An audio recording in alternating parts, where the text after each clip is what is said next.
So, just to get you all caught up here. I was going to say, I've been paying attention. You've been trying to play the board up, so let me get them caught up here. So, Lions are down 8-0. The Falcons drove down on a very efficient drive that went 57 yards to get the early go-ahead score, 8-0, and then got the 2-point conversion. Lions had it in good with a decent position. A nice little run back by Sam Cito went 37 yards. Then an 18-yard run by Braden Heck to start the game. Then an 8-yard run by newcomer Tyrell Reed at running back. And the Lions then just got stopped there. Could not get up, make it the first down. They went for it on fourth and did not make it.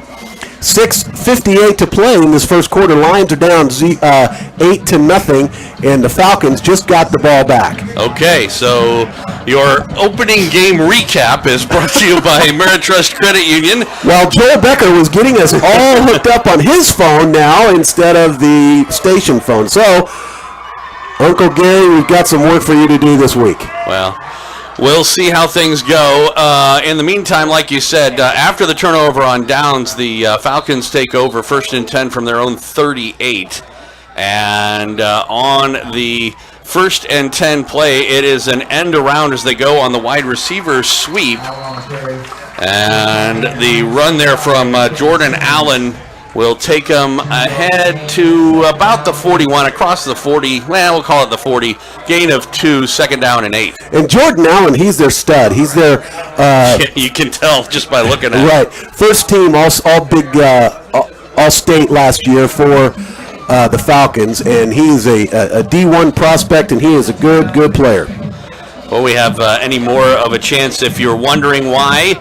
We are not hearing from the famous Hank Booth here in his 50th year of broadcasting. He's a little under the weather, but he should be back later on this season. On the 2nd down play, it is the quarterback, Noenberg, and he scrambles and is able to get up the far sideline across midfield down into Lion territory.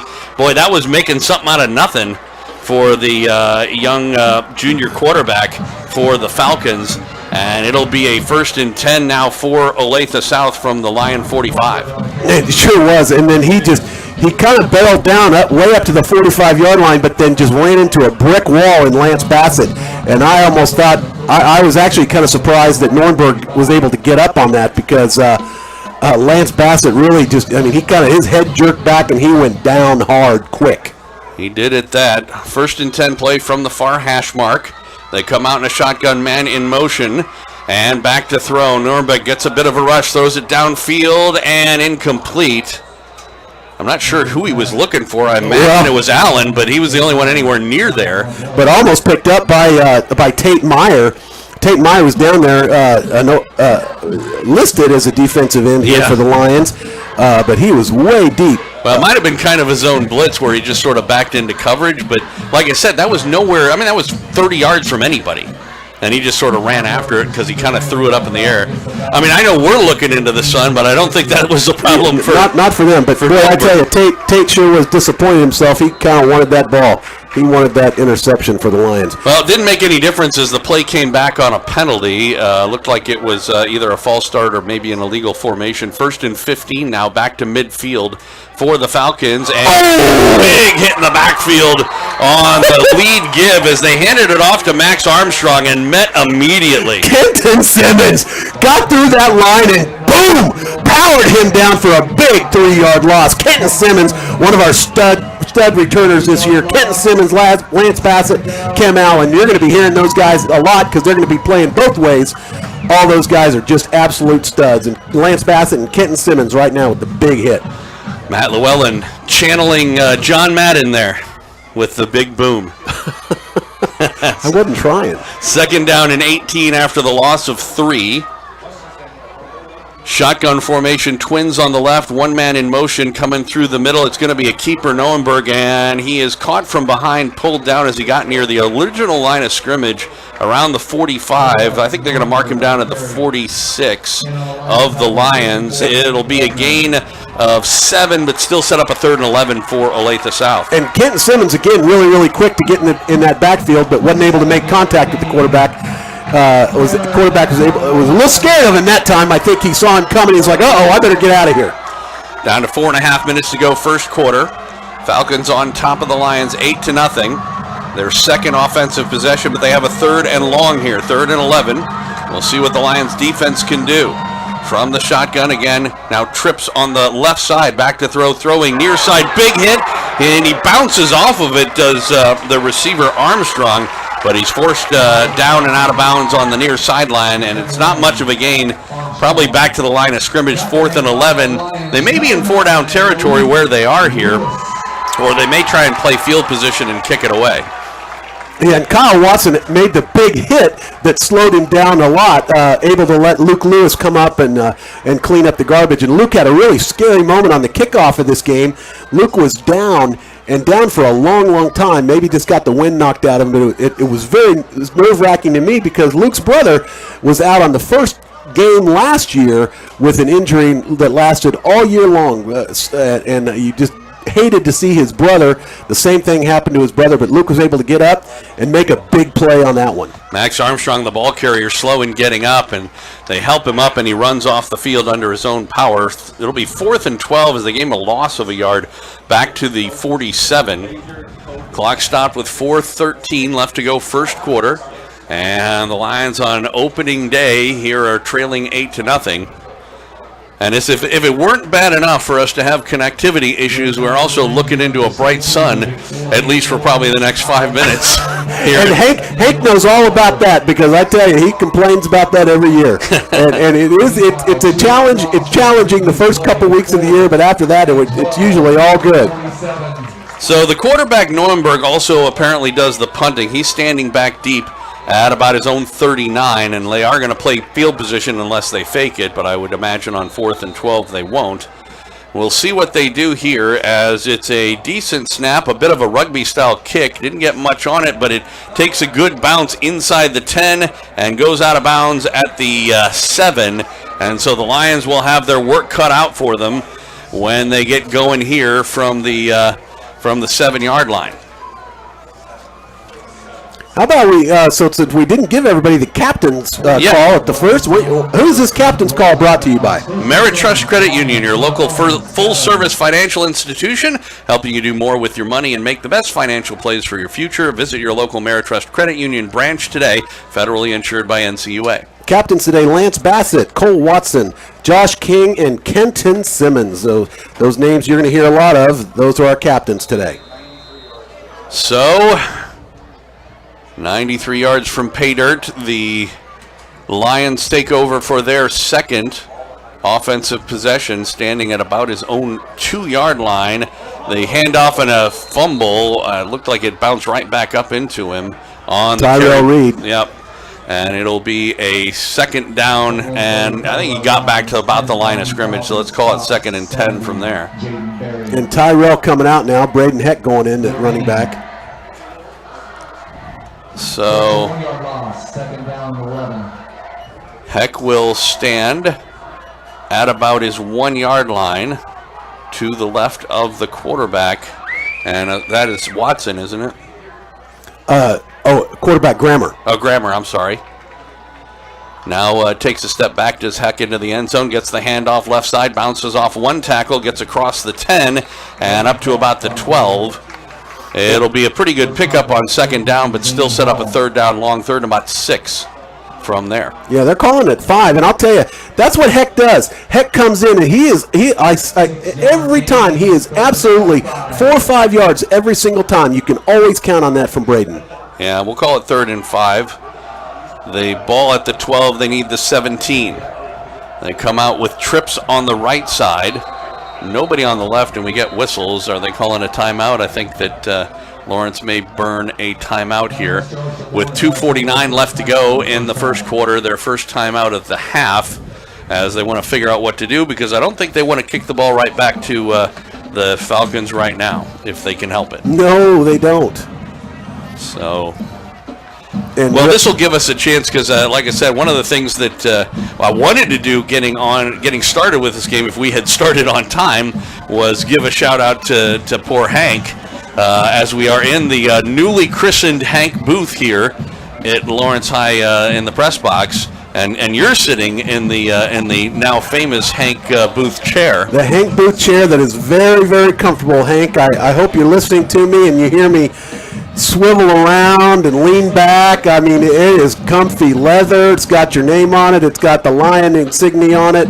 And what a chair this is in the new Hank Booth chair. And it's waiting for you, buddy. Yep. So get back, get healthy, and get back here. We love to have you. Hopefully we'll get you at that next home game. I know you won't be with us next week at Gardner-Edgerton, but we'll definitely see if we can't get you back then.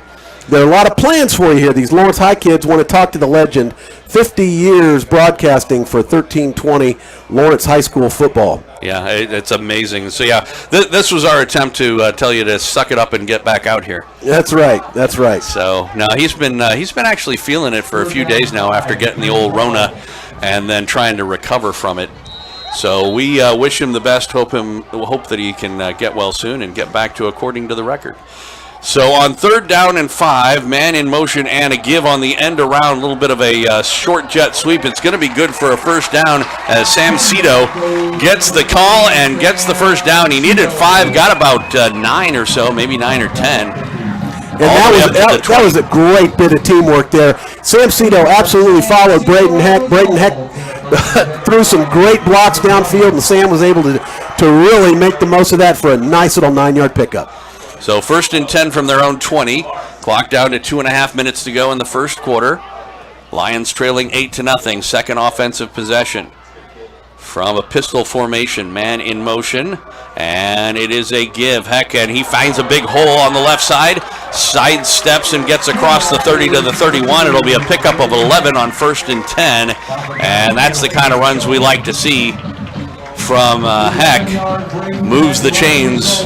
And that's really not his. That's not his signature. He likes to pound that line, but boy, when you have a hole that big, he took advantage of it for every bit at 11 yards. Heck comes out. Tyrell Reed in, I believe. And he gets the call. Sidesteps to the left side, looks for a hole, finds one, breaks a tackle, gets up the far sideline, and steps out of bounds. Let's see where they say he went out, up at about the 39. So he'll be shy of a first down by maybe 2. Yeah, and had he not, it just must have just been the corner of his shoe, just barely, and because he went up another 15 yards probably and thought that's where he should have been, but that's going to be that breakaway speed that Tyrell Reed has, and we'll see what we have going on here the rest of this game. But nice little 8-yard pickup for him. Stops the clock with 1:53 left to go in the first quarter. From the shotgun, Twins on the right. Man in motion, and it's going to be a swing pass out on the near side. Pass is caught up near the 40 across the 45. Knocked out of bounds is Dominic Ostronic as he was able to pick up another first down as the, after a kind of a slow start with their backs up against the end zone, the Lions are now getting gains in chunks. 1st and 10 right at the midfield stripe. Clock stopped with 1:46 to go here in this first quarter of play. Trying to answer the opening drive touchdown, and oh boy, that was on offsides as one of the linemen for Olathe South jumped across the line, and you don't get to jump back in high school football as Jordan Neal gets tagged for 5 yards, so that'll turn a 1st and 10 to a 1st and 5, which is a lot of fun when you're an offensive coordinator. And the Lions fans doing the ever-popular "You Can't Do That" cheer. It is neon night here at Lawrence High School Stadium. Is it? Yes, it is. Back to the 80s. We actually did that on purpose back then. 1st and 5, back to throwing on the far side, and got a catch! Caught by Dominic Ostronic as he jumped over the head and took it over the back of Zane Hall. Wow! It'll be 1st and 10 for the Lions inside the 10 at the 9-yard line. 1st and goal, actually, for Lawrence. What a catch. I mean, he just skied it. And Dom Ostronic, if there's any wide receivers that I thought I'd be calling, Dom was with huge pickups tonight. Dom was not the name I thought, but boy, love that for that young man. I thought for a minute that Grammer had underthrew him, but he just got enough over the head as on play action, rolling to the right side, tossing, and boy, that was in and out of the hands of the linebacker and caught by the Lions. I think that was Cole Watson. the tight end who managed to get it. Did you see that it actually went off absolutely. of the linebacker's hand into Cole Watson's hand?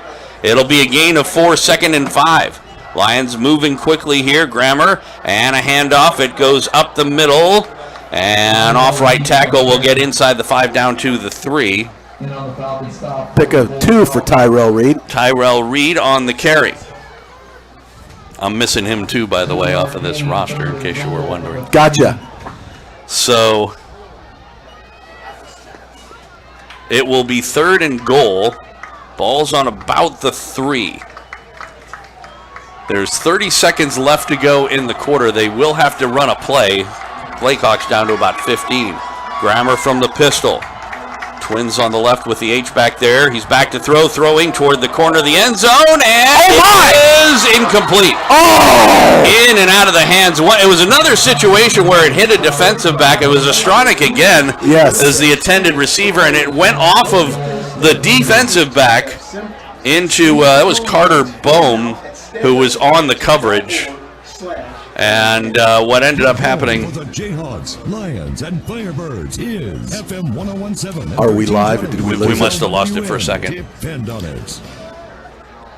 So it'll set up a 4th down. And there is an injured player on the field for the Falcons. I'm trying to see if I can't tell. It's a lineman. If I can't pick up who it is. I don't want to misidentify him. But in the meantime, like I said, 4th and goal from really in between the 3 and 4. But boy, I tell you what, Ostronic really almost he almost pulled that off. Second time where it was a potential gift, as Carter Bohm was possible interception, and it went through his hands and it went to Ostronic, but he was diving on the play and it kind of went through his hands and down to the turf. So. Looks like it is Alex Burkhart for Olathe South who is being helped off. You never know, on nights like this when it's so warm outside, sometimes it's just cramps. And right. I mean, even when you have a bad cramp, you oftentimes still need to be helped off the field. So I don't want to do any speculating as to what it may be. But it looks like the Lions are going to go for it here. On 4th down. Again, 4th and goal. Ball just outside the 3-yard line. They've got Neal in the backfield to the left of Grammer. Ostronic is out wide on the left. Double tight. Here's the snap. It's a give. Neal breaks the tackle, but he's not going to make it. Well, he breaks the second tackle, goes to the touchdown Lions. Tyrell Reed. They had him completely tied up in the backfield, and he managed to break out of the tackle, came to the near side, and snuck his way in. And that was one incredible run. And that is something that, that's not a typical Heck run. Heck would have tried to bury some guys. You never know who would have done what, but man, he got away from some people. I mean, how many? Well, it looked like Neal was trying to break a tackle when he first got in, but then it was like, well, if there's 3 guys here, I'm gonna have to go to the side. Going for 2 to tie this up. 8-6 our score. 6 seconds left to go in the quarter. Grammer. Give to Neal, looking up the middle, breaks one tackle. Can he force his way in? Waiting for the indication. Lions say he got in, but... Yeah, the officials, I think, are going to say no. Very, very close. Unfortunately, we don't get a replay, but they say he did not break the plane. And so the Lions, unfortunately, come up short on the 2-point conversion and still trail it 8-6. 8-6 our score, 6.8 seconds left to go here in the first quarter. We'll take a quick break and come back to wrap things up for the quarter right here on Lions Football on FM 1017 and 1320 KLWN. Depend on it. Hi, this is Tyrell Reed. You keep on saying Neal. And this is Cole Mine. Yeah. I need to write it down. Let me. Here, do you want a different one? Well, I don't care. I can write it down. My favorite play is going to Like I said, there's nothing on here. So. Oh, thanks, buddy. I'm glad you like it. I Tyrell love Reed, coming to the right? 23rd Street Brewery after every game and enjoying the Reed? prime rib Yeah. sandwich. And I R-E-I-D? love seeing you there. R-E-E-D. I love seeing everyone there, too. Okay. So join Cole and everyone else at 23rd Street Brewery after the game or anytime. The 23rd Street Brewery, 23rd and Castle.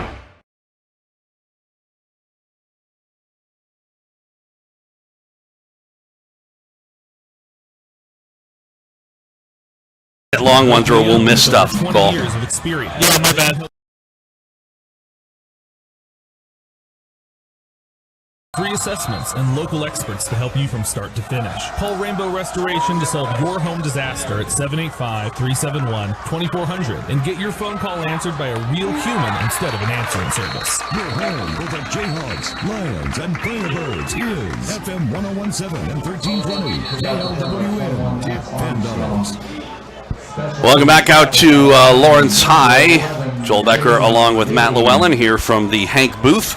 And the Lawrence High Lions trailing the Olathe South Falcons 8-6 with 2 seconds to go in the first quarter. On the ensuing kickoff, it was taken from about the 3 up to around the 21 by, I think that was Max Armstrong on the carry. And Jalen Diddy and Jalen Parks came up with the stop on that. There's a flag and down Kyle there. Watson. And let's flag see. on the field. Yeah, let's see what that call is. It's going to be unsportsmanlike conduct on the Lions and also on the Falcons. So it must have been a post-play incident. There was a little pushing and shoving going on, but I didn't. And it was kind of a hard. There were a couple hard hits there on that deep man. But maybe they're just telling the boys to, hey guys, it's going to be a long season. You don't need to get this rough early. So the penalty's offset, but they will keep track of who did what to whom, because if you get 2 of these unsportsmanlike, then you end up getting ejected. Disqualified, I believe, is the term in football. So 1st and 10 from the 22, and the quarterback keeper on the right side, as he finds some room around right tackle across the 25 up near the 30, is Noenberg again. And that'll be a pickup of 7-8 yards. It'll set up a 2nd down and 2, and that should be the end of the first quarter of play. 12 minutes of football in the books. The Falcons jumped out to an 8-0 lead. The Lions have shortened it to 8-6. Second quarter around the corner right here on Lions football, here on FM 1017 and 1320.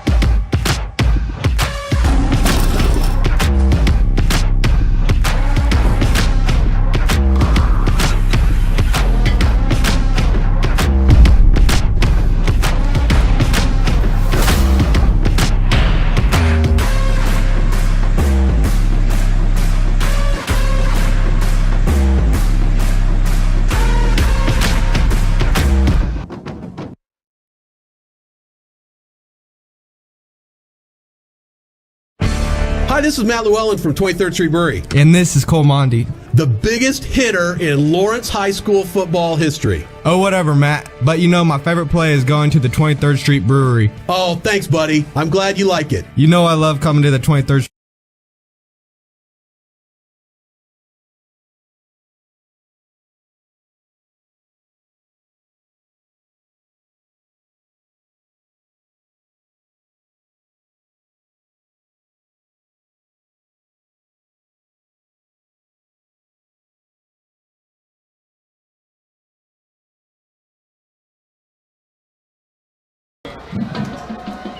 Warm night here in Lawrence. The sun's down, though. That's welcome.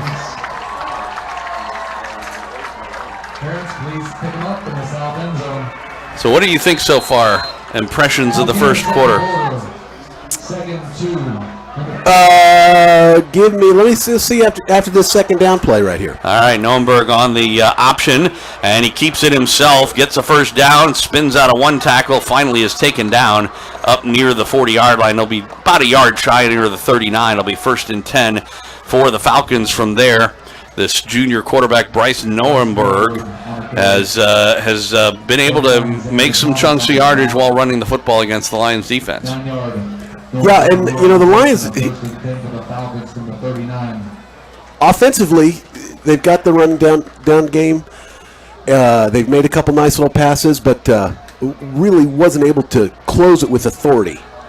So I'd like to see that. And then defense has been signs of brilliance and signs of giving them a lot of yards. Noenberg back to pass on the 1st down play, throws far sideline, and it is intercepted, picked off by the Lions. The pass intended looked like for Jordy Hull, and Lions step in front of it at the Josh 40-yard King. At the 40-yard line and out of bounds. So 1st and 10 Lions, the first turnover of the season, and Lawrence High gets it. Josh King. So Josh was hurt all last year, able to come back this year, really make a key impact for this team, and what a great interception there. Give the Lions the ball back and a chance to go ahead in this game. So, right after marching down the field and getting a touchdown and missing the 2-point conversion to make it an 8-6 game, the Lions get the ball back, 1st and 10 from their own 40. And it is a give heck up the middle as he found a pretty good hole. He'll be good for 5 yards near the 45. Might be just shy. 2nd and a long 5 and from there. And he got hit in the midsection pretty good, and he is getting up slow. My guess is, and he's trying to hide himself from the coaches. Yeah. But they see it. He's coming like, out. Come on out. It's all right, buddy. And it looks to me like it might have been a contusion, where you get right up at the top of the thigh there. Yeah. That's what it looks like to me as he's able to run off, but he clearly was in some pain. Neal comes in. Reed comes in for the 2nd down play. And the toss out for Cito. Makes the catch on the near side. And he is wrapped up and finally dumped back on a decent open field tackle out there for Olathe South's Austin Allen. It'll be a gain of 3rd down and 2 from the Lion 48. Just underway 2nd quarter, 10:15 to go in the half. Lions trail 8-6. Big 3rd down conversion. They may be in 4-down territory here. You never know. And Reed back in. He'll get the call, and he was hit in the backfield and stopped. Pretty good penetration that time for Zane Hall. He was able to get a little bit forward, but really not much, and it'll be 4th down and 2. But I think the Lions will go for it here. They go quickly right out to the line. From the shotgun looking over. Now they may go do a pooch punt as Grammer drops back. Now he steps up, and we're going to get flags. I don't know if it's delay of game or somebody moved. But either way, let's just hope that that's somebody moved. False start, and so that'll answer whether or not they want to do a fake or not. Most likely, turning a 4th and 2 into a 4th and 7. Well, and anymore, I don't know who they're trying to fool. I mean, they just know this is what's happening. Yeah. Well, it was one of those things that, although, this is the first game of the year, and I've noticed with football that you always get these kinds of confusion-type plays on special teams, it seems like, when you're in the first game of the year. Yep. Heck back in. So, standing in a short drop, but he is going to kick it. And Grammer not much on it, but he pooches it. It takes a nice little Lawrence bounce inside the 30 and goes out of bounds at about the 27. And so the Falcons will take over 1st and 10 from there. So, unfortunately, the Lions coming up short again on a short run. It was kind of the same thing as they tried to do on the 2-point conversion there on that 3rd and 2 play, and they weren't able to convert. Right, and it seemed to be just a little bit of confusion out there. I think Braden going down and then Tyrell having to come in. It didn't quite look as sharp then at the end of that series. So unable to get any points off the turnover on the 1st and 10 play. Armstrong on the carry. He's hit as he gets to the line, falls forward across the 27 to maybe the 29. Let's call it a gain of 2, 2nd and 8 from there. We're down to 9 minutes left to go in the first half. Falcons on top of the Lions 8-6. Nate Bletner on the stop for the Lions. Did a nice job of wrapping him up. Kind of tackled him up a little higher than you'd like to see at the line. But he wouldn't let him get away. Falcons seem to be a little confused as to what they want to call here on the play. Play clock has not been put in motion yet for some reason, or there's a problem with it, as they put things up to the line. from the pistol, a give, and it is Armstrong. Not much there. Once again, he was hit as he got to the line, was able to get across the 30, but only a yard. So third down and a long 7 from there. And stopped immediately by Lance Bassett and Nate Bledner again. And we haven't seen a whole heck of a lot of Jordan Allen. No, he had a one play of brilliance, and have not seen him since. He's out there. I mean, he's on the field. Right. But they've been using Armstrong a lot more. So 3rd down and 6. They have Allen in kind of an H-back position, wing-back really, on the right side. Shotgun or really pistol formation. And Noenberg will roll to the right side, looking to throw. He's being chased. Toward the sideline, throws near side, and is incomplete, tipped. As it got near the intended receiver, that was Skeens. And a pretty good defensive play over there. And Nate Bledner again really coming in fast on Noenberg. He absolutely rushed that pass. Yeah, he got some pretty good pressure. And did they call he didn't catch that, did he? They got the ball up at the. He must have caught it. I don't think unless it was a pass interference call or something like that. It sure didn't look like he did. But maybe he did. Came down with it. 1st and 10 at the 43-yard line, and a give to the first runner through. That was Fellingham, and didn't get anywhere. Kim Allen was all over him that time. Kim was just all over him, and he made that stop behind the line of scrimmage, and he was excited about it. Loss of a yard, 2nd down and 11. I still don't know what happened on that pass. Must have been caught, and we were both looking at it. It didn't look to me like the guy came up with the ball in his hand, did it? No. So, I don't know. Anyway, all right. And I was really paying attention to the guys who were following the quarterback, and it certainly didn't seem like it to me, but must have. All right, 2nd down and 11. Clock running with 6:15 to go in the first half. Lions trailing 8-6. Pistol formation, Twins on the left. Back to throw, and Noenberg's throw is caught up near the 30-yard line of the Lions. I think that was Colin Hoffman on the catch. And he's taken down at the 32, 1st and 10. Zane Hall, I believe, and Zane is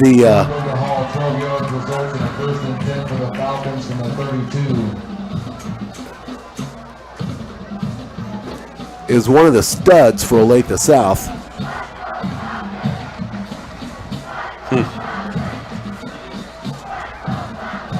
Could have sworn that was 14 who made the catch, which on my roster. Oh, I was looking at the wrong roster. Sorry.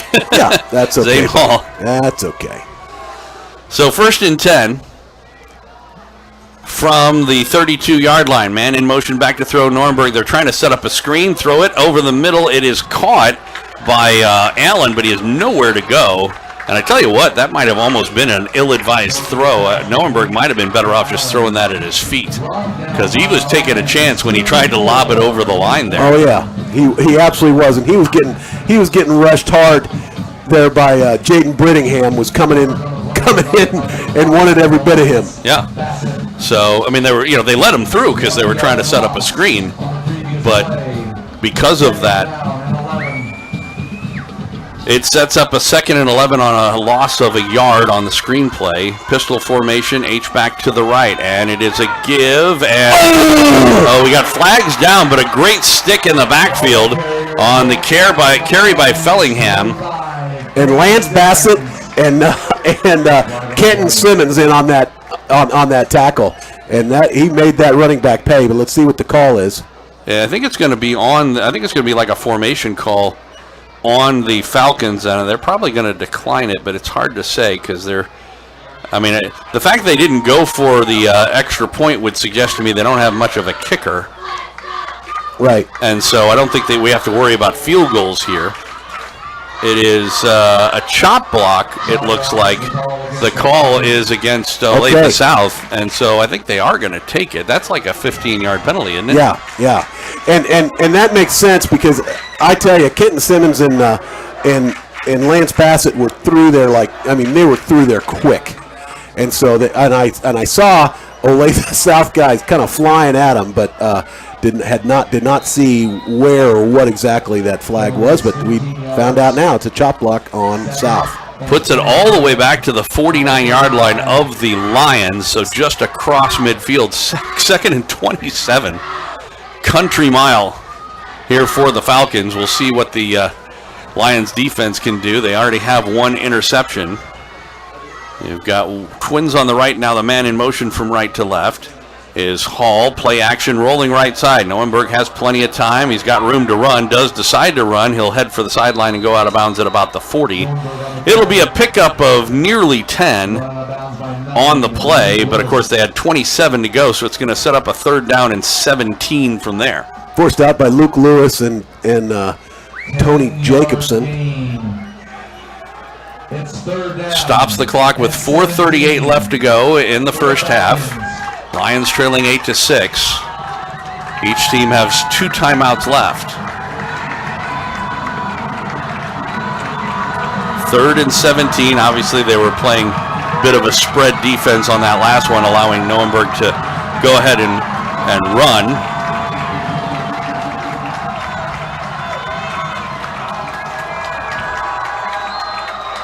From the pistol formation, he's got Twins on the left side, one man on the right.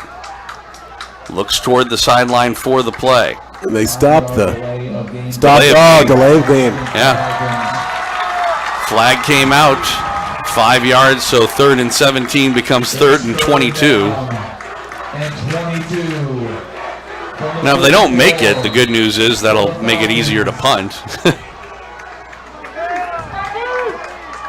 And you love to see the Lions crowd fired up as much as they are here tonight.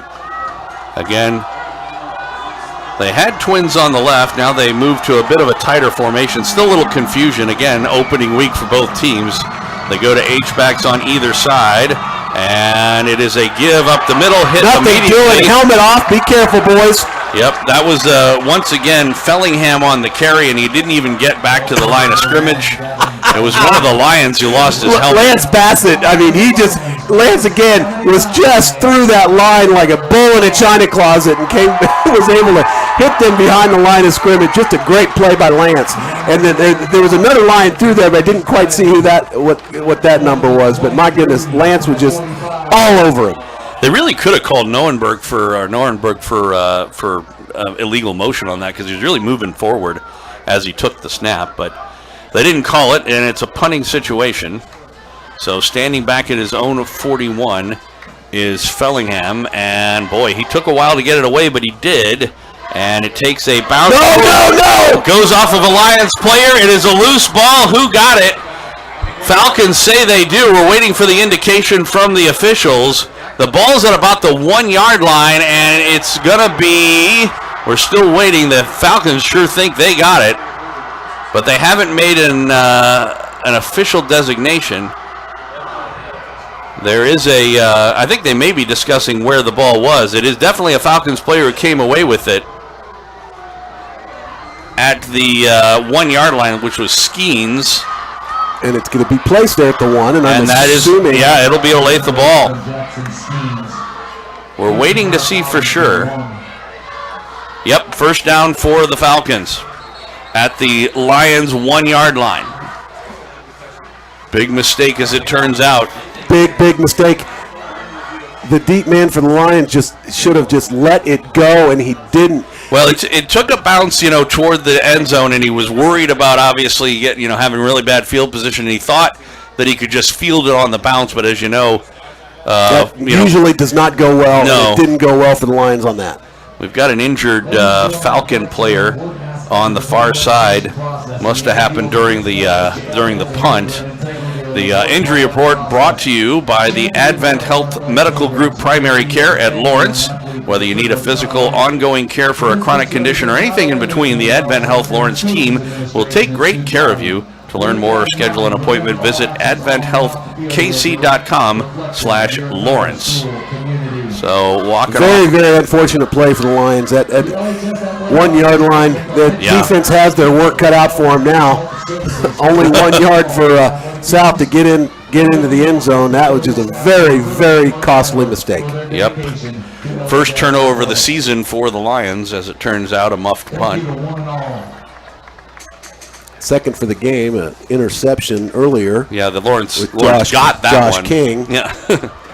This is the first one they gave away. Under 4 minutes to go in the half, trailing 8-6.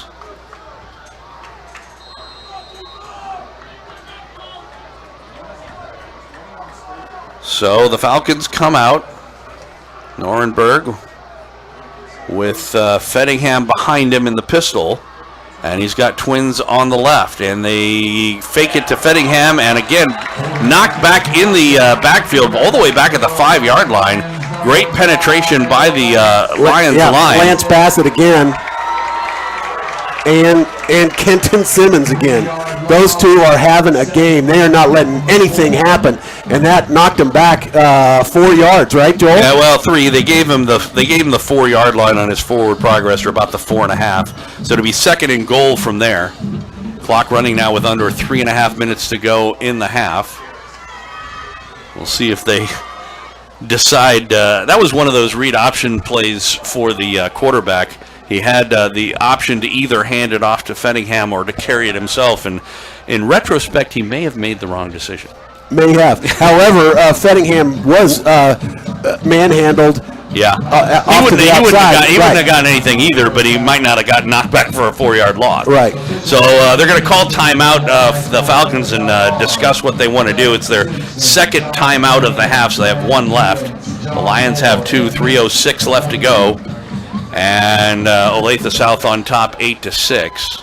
And like I said before, it's 8-6 because they did go for 2 points on their initial drive touchdown. I don't know if that tells us that they don't have a kicker they feel comfortable with. So it may be a 4 situation here for Olathe South, where if they can't get it in even on 3rd down, they wouldn't try a field goal. They would just try and take it in again. Of course, we still have a couple more downs until we have to worry about that. And from this angle, Jamie Rezegi was absolutely getting fired up with that defense. I mean, he was really doing some screaming down there, and I think that's just more getting them fired up because that was a great play on 1st down. So on 1st down and goal from the 1 brings up now 2nd down and goal from the 4.5-yard line. You would think this would be Jordan Allen territory. The 6'4", 240-pounder. Look for number 9. But he's out on a wing, kind of playing a tight end position. It's going to be Nuremberg.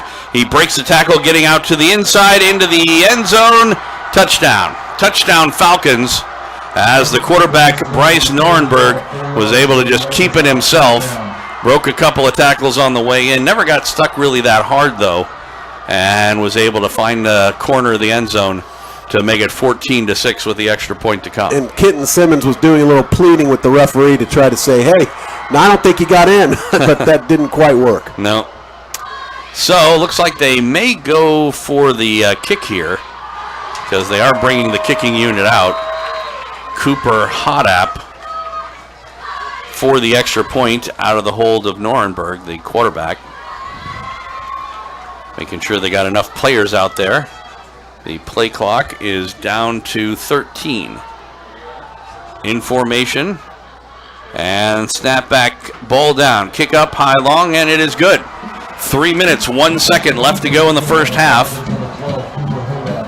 It is a 10-point lead for the Falcons. 15-6, so a 9-point lead for the Falcons. 15-6 our score. We'll take a break, come back with a kickoff after this on Lions football here on FM 1017 at 1320 KLWN. Depend on it.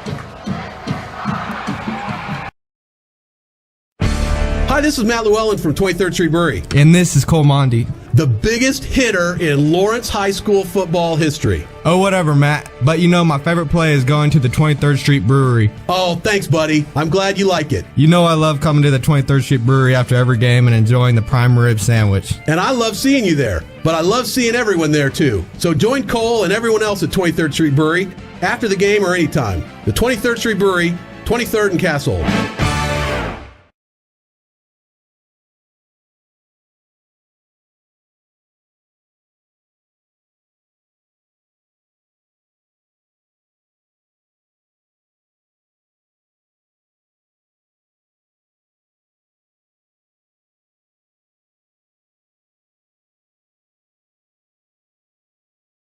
7 points off turnovers for the Falcons and 0 points off turnovers for the Lions. Each team have had an opportunity, but the Lions couldn't convert and the Falcons did.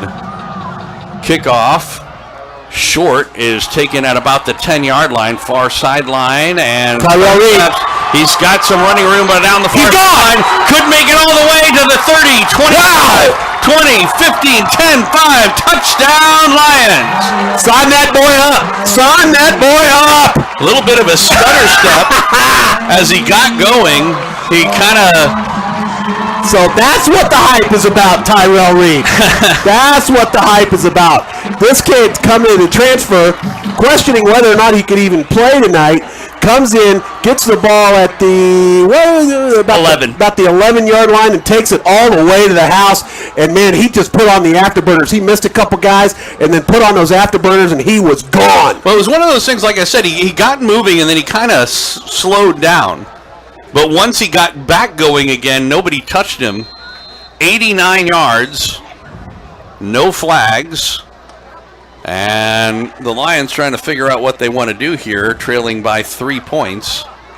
Not really much point in going for 2. But it looks like they're going to do it anyway.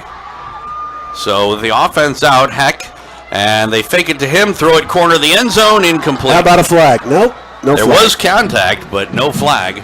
And so for the second time, the Titans miss a 2-point conversion. And so the score is now a 3-point lead for the Falcons at 15-12. 2:48 left to go in the first half. 89-yard kickoff touchdown return by Tyrell Reed. Kickoff coming up after this on Lions football here on FM 101.7 and 1320 KLWN. Depend on it. That looks delicious. Yeah, it's Taco Bell's double steak grilled cheese burrito. Don't know if you heard, but it has double steak, cheese grilled on top of it, and nacho cheese sauce inside. Ooh, let me have a bite. Nah, you're already cheese.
And come back for the kickoff after this on Lions football here on FM 101.7 and 1320.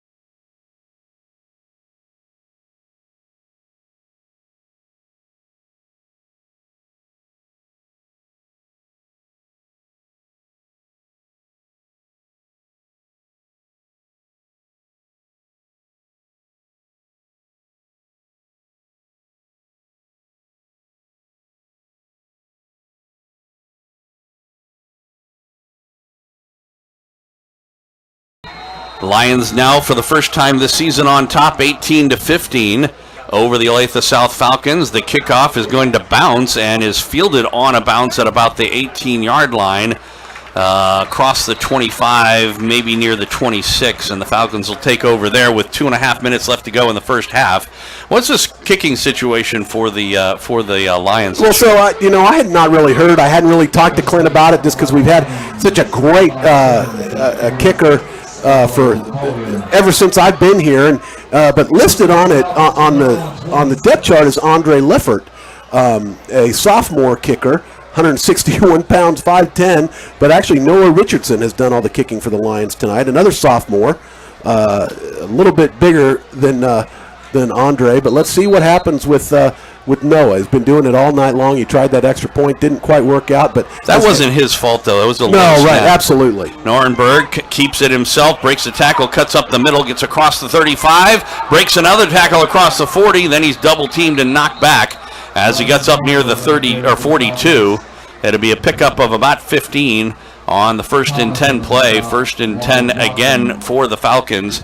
They have got one timeout left to go. They'll stop the clock to move the chains with 2:20 left to go in the half. And thank goodness for Kyle Watson, because he was able to finally bring him down. That was really a fine run on first down for the Falcons. Lawrence calls a timeout. I think maybe they saw something out of the defense they didn't like and thought they'd better... weren't quite ready to go, yeah. Maybe, I don't know. But the fact that he was able to get through that front line, the front line has really, really been dominant. And, that has been one of the things that the coaches have said to me, is that if these guys, Lance and Kenton and Kim and Nate, if they can stay focused and stay intense, nothing's going to happen on that front line of the Lions. I mean, they're going to be able to stop everything on defense. But that's kind of maybe what they saw. They lost a little bit of intensity that time and let him pick up 15 yards on first down. They can't have that because we've got 2 minutes and 20 seconds left to go. We're on top. We need to stay that way. 18-15 our score. After the Lions timeout, each team has one left. 1st and 10 for the Falcons at their own 42. From the shotgun, a bit of a low snap. Norenberg running to the right side, looking for a hole, trying to get around the edge, and instead runs out of bounds. No gain on the play. 2nd down and 10. Nice pursuit by Kenton that time. Kenton was chasing him down, and finally was able to kind of, there was no other choice. The quarterback had to go out of bounds on that, otherwise that Kenton was just going to kill him. Well, and more importantly, he wanted to get the clock stopped. That's only right. Got the one timeout. Right. So 6 seconds taken off the clock. 2:14 left to go in the half. Coming up at halftime, our fine producer Cole Cita-Butar will have a chance to get you up to date on whatever else may be going on in sports. Normally we'd ask him for all the scores, but it's Thursday night, so there probably aren't all that many. And Mike Gilman's supposed to come up here and have a chat with us at halftime as well, the athletic director for Lawrence High. Well, that'll be great as well. Halftime brought to you by the 23rd Street Brewery. On 2nd and 10, Norenberg, he's getting a rush, and the quarterback draw ends up going up the middle, breaks a tackle across midfield, hit, forced toward out of bounds, and he does get out of bounds to stop the clock after a gain of 12 into Lion territory at the 46. That was, as it turned out, a quarterback draw, but I don't think it was designed that way. It was just a scramble. And just too much open field running there from the quarterback Bryce Norenberg. Right, he saw all those big boys coming in on the ends and trying to collapse on him, but he was able to see that hole and get up the line. And thank goodness for Tony Jacobson, who was able to pick up that garbage and bring that man down. Had a steady stream of quarterback runs here on this drive for the Falcons. 1st and 10 from the Lions 46. From the pistol, back to throw on play action. He's getting a rush now, throws near side, and it is incomplete. Intended on the near side for Aiden Sullivan, but I don't know if it was because he was out of bounds or because he didn't catch it. It's kind of hard to see over there. Right. But either way, they say incomplete. It is 2nd and 10. Stops the clock with 1:56 to go in the half.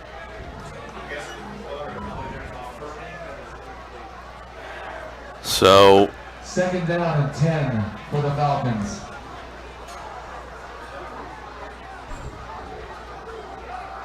I don't know what's taken so long for them to get these play clocks to run. That 40-second clock just started. Of course, after I don't know. Yeah, I mean, normally that would start right after the incompletion. And we've had this does seem like quite a bit of time between plays. Normally it is bang, bang, bang. Twins on the left side. Pistol formation, option play. Norrenberg's going to keep it himself around left tackle. He was hit and dropped. Almost broke the tackle, but couldn't get up, couldn't keep his balance. Big hit by Lance Bassett and Cole Watson up there on the stop as well. But man, they stopped him, and he just twisted him around, and he's going to feel this. Oh yeah. Norrenberg has been taking a licking tonight. Pickup of 2, 3rd down and 8. Clock is running with 1:25 left to go in the half. Falcons come up to the line. They've got twins on the left. One man out wide right. Pistol formation behind Norrenberg. Man in motion is Hall. Rolling right. Now Norrenberg breaks a tackle. He'll head toward the left side. He's being chased. Gets around the corner. Gets a first down. Gets knocked out of bounds as he gets inside the 35 to the 32. It'll be a pickup on 3rd and 8 of about 14 or so. And 1st and 10. Jaden Brittingham almost had him right after he crossed the line of scrimmage, but just unable to hold on, and he was able to make a big pickup.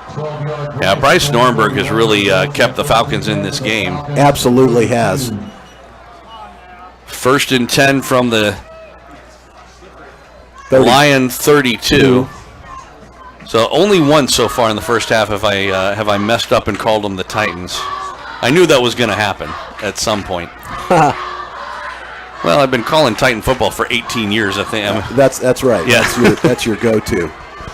So anyway, 1st and 10. Now we get, I think, the final timeout, it looks like, for the Falcons. For the Falcons. And I'm not sure if they just didn't like what they saw or if they thought the play clock was getting down too low. So 1:03 left, and that'll be their last timeout of the half, trailing by 3. As I mentioned, the halftime is brought to you by the 23rd Street Brewery, open daily from 11:30 to 10:30. From the Bill Self mac and cheese to the Haney turkey stack or the Hank Booth burger, come in to watch all the football games from high school to KU to the NFL. Couldn't have done it better yourself, could you? No, I couldn't do it better myself. I know that for a fact. Now, if you want to talk about 23rd Street Brewery, I could talk all day long, but I can't read anything on a piece of paper. Or spell anything, as my wife would like to say, too. She loves to make sure people know that I cannot spell. And you married a teacher? I married a teacher. Hey, there's reasons why these things work out. Lions coming back on the field now. And we need some intensity. 1:03 left to go in this half. Lions are up by 3. Just with in less than 1 minute of play, the Lions came back and had 2 scores and just in phenomenal fashion. And that has been the difference in the game at this point. Yeah, trailed by as much as 9. We have got to make a defensive stop right here. On 1st down and 10. Man in motion as Norrenberg will keep it himself. Quarterback run up the middle. And that was an interesting play with no timeouts left. It really was. And those plays that have been quick and going up through the middle, Lawrence has been able to stop those. But, boy, they're up on that ball again quick. It's 2nd and 5. Here we go. From the shotgun, Norrenberg. As a man in motion to the right. Again, he'll try and go up the middle. This time he's caught in the backfield, knocked down for a loss. There's a flag down as well. That'll stop the clock with 35 seconds left to go, but it's going to be against the Falcons. So they don't have 10-second runoffs in high school, do they? I don't think they do in Kansas. I don't know. You know, I watch college, junior high, NFL. They all have different rules for different things, Joel. I would absolutely take this penalty they're asking. Well, absolutely. 15 yards. They're going. It's 10, but it's a holding call. Wait a minute. They just gave him 5. Well, remember it's from the spot of the foul. Gotcha. Okay. But second down 12. Yep. So it'll be 2nd and 12. And they do. Now they do march it off a little bit further. Okay, because I was going to say that. Yeah. But again, it's from the spot of the foul. So it'll be 2nd and 17 as they march it all the way back to the 39. Clock is running after the penalty. Back to throw Nuremberg. He is being chased. Throws over the middle. He does have a man, and it's incomplete. Oh, boy. No flag. No flag on the bit of a late hit. Yeah. As the intended receiver over there was Skeens. And he was just laid out by Josh King. And had he caught the ball, it would have been a great hit and a great stop. But he didn't catch the ball, and it was a second later he got a hit. It was one of those things where it was right on the borderline. But thank goodness for the Lions. No flag on the play. 3rd down, 17 to go. 24 seconds left. Ball on the Lions' 39-yard line. Clock is stopped after the incomplete pass. 3rd down and 17. See how much they come after Nuremberg. Twins on either side. Pistol formation now. Hall in motion. He'll stop, and they hit him. Ball's on the ground, and Nuremberg. It was covered by Nuremberg, but he just was able to eat it as he got possession of it. Of course, he was down when he got it. And as that play developed, that's going to probably do it for the half. And it looks like the Lions are going to burn their last time out and make them punt it away with 10 seconds left to go here. Well, the last time they punted, it did not turn out very well. I was just going to say, I am kind of wondering why they've chosen to do that. But the one thing though is they could go after this punter. That last time, if you remember, it didn't go well, but they got really close to him. He took forever to kick the ball away. And maybe they saw that and thought, we could maybe go after this guy. And I would say, please just get out. Don't let that ball go. Don't put a deep man, please. My heart can't take it. Don't put a deep man back there, Clint. And just go after the punter. Let's see if we can't make something happen and get 6 out of this. But the Lions will get the ball to start the second half too. That's true, so right. They really didn't need to stop the clock. They could have just let it go. Right. Well, we'll see here what happens. It's a gamble. 10 seconds left. 18-15. Lions lead it. On the other hand, we did have a ball run back for a touchdown for 89 yards on a kickoff, so that there was some positives with the negatives. Maybe they had a bad punt. I've got to give it right now to the defense. Our defense has really, really played well because you cannot say that they gave up 2 touchdowns. Just one. They gave up one, and it was on the opening drive too. Right. And since then, they've shut them down. The only thing they did was when the other team got the ball 1st and goal at the 1 on the turnover. On the turnover from special teams, and you can't fault them for that. So the defense has really shown up tonight, and let's see here how they finish out this game right now. And they do have deep men. It's almost like they're playing a prevent defense. They are, because just in case they decide to throw it. Because if I'm the Falcons, I might actually throw the ball and hope for the best. Well, we'll see what's with 10 seconds left. 10 seconds. They're in punt formation, and they are going to go ahead and kick it. He waits and kicks it, and it will take. Those Lions have gotten away from that ball. They just got away from it wisely. And that's going to do it for the first half. The 10 seconds do tick off as they down the ball at the 5-yard line, but that's pretty immaterial. We head to the locker room with the Lions on top. They trailed in this game 8-0 and then eventually 15-6. But we go to the locker room with the Lions on top. 18-15 our score. Halftime coming up after this on Lions football here on FM 101.7 and 1320 KLWN. Depend on it.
So 1:36 still on the clock right now, clicking off. And let's see if they reset that 3-minute warm-up period for some reason after. Maybe it was because Olathe hadn't made it to the field yet, and I don't know, there may be some Keisha rule that says it. They've jumped it back to 12 minutes on the clock for the third quarter. And so as we mentioned, we've got Reed and Cito back deep. I like that, Negator. It sounds like a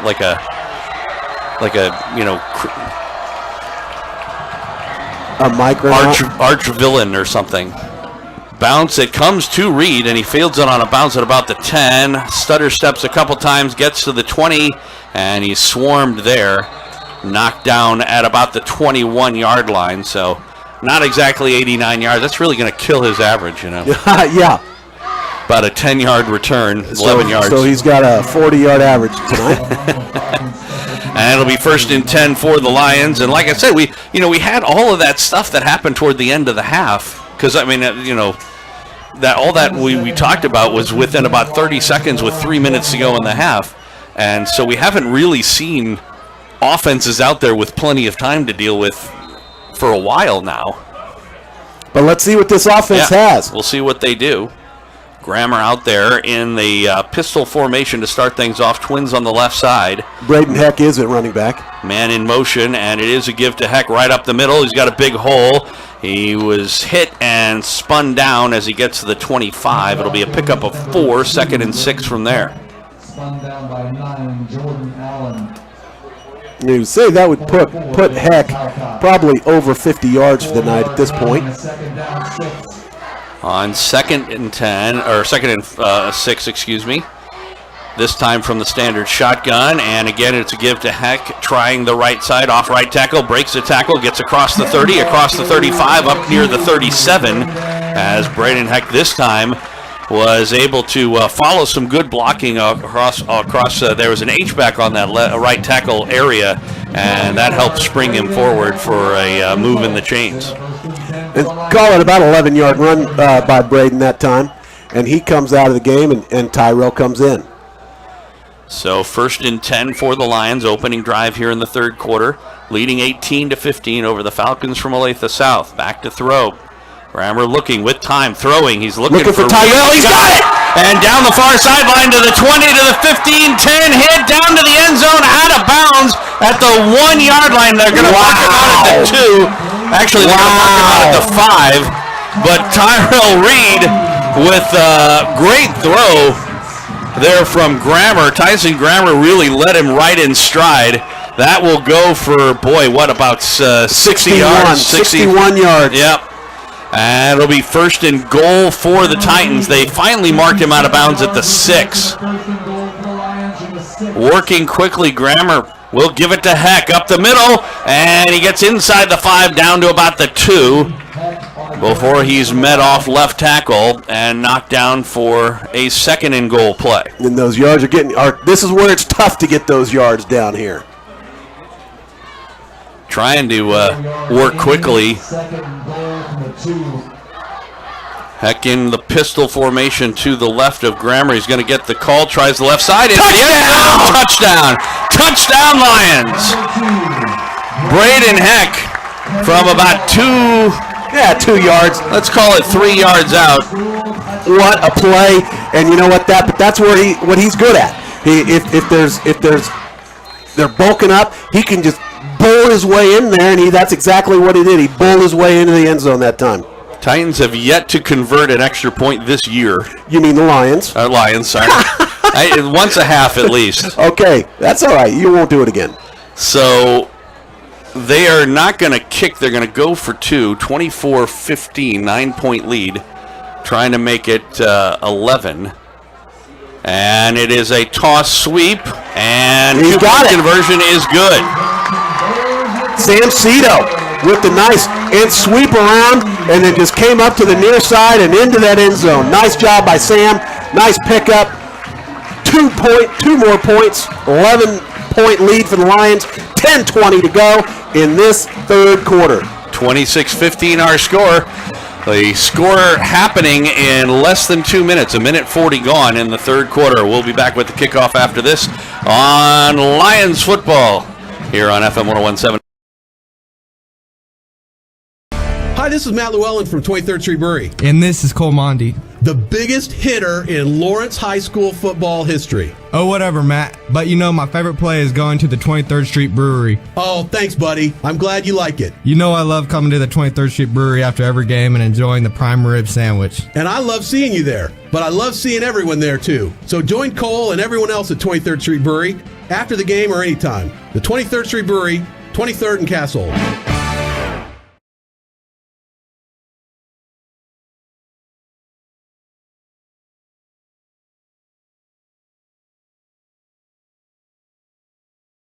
Out here to Lawrence High School, Joel Becker, Matt Llewellyn.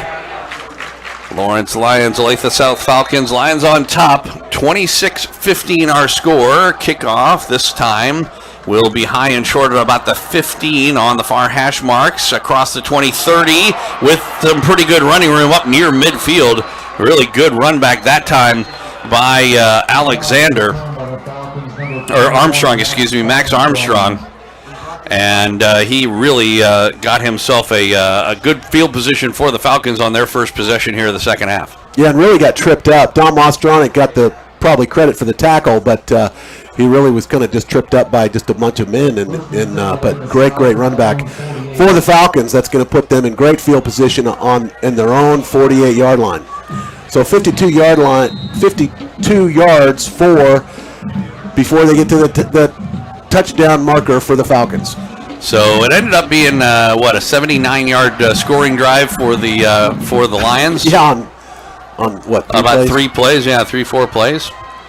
As we get going here in the second half for Olathe South, and also Armstrong on that carry, and he was hit as he got across the line. Pickup of 2 up to the midfield stripe. It's going to be 2nd and 8. Lance Bassett again on that stop. Cole Watson in there too.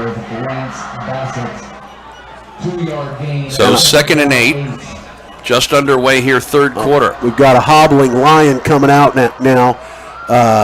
Tucker Corbin coming out. He was able to get off the field before they stopped play. Yep. So 2nd and 8 play from the shotgun. Norenberg rolls to the right side, looking to throw. He will throw downfield. He's got a man. It's incomplete. Is there going to be a flag? Yep, flag coming in. It was intended for Skeens, and there was contact, and I was kind of expecting that. Yeah, Tony Jacobson, he knew it. He knew it when it happened. Unfortunately, he was trying to scoot away, and not really intended. They kind of got caught up together as a wide receiver and a deep back will do, but that was certainly costly for them. Haven't been a ton of penalties in this game, which is good for a first game of the year. But that one will be 15 yards on the pass interference. It'll take them down to the 35, 1st and 10 for the Falcons. Trailing the Lions by 11, 26-15. 9.5 minutes to go, third quarter.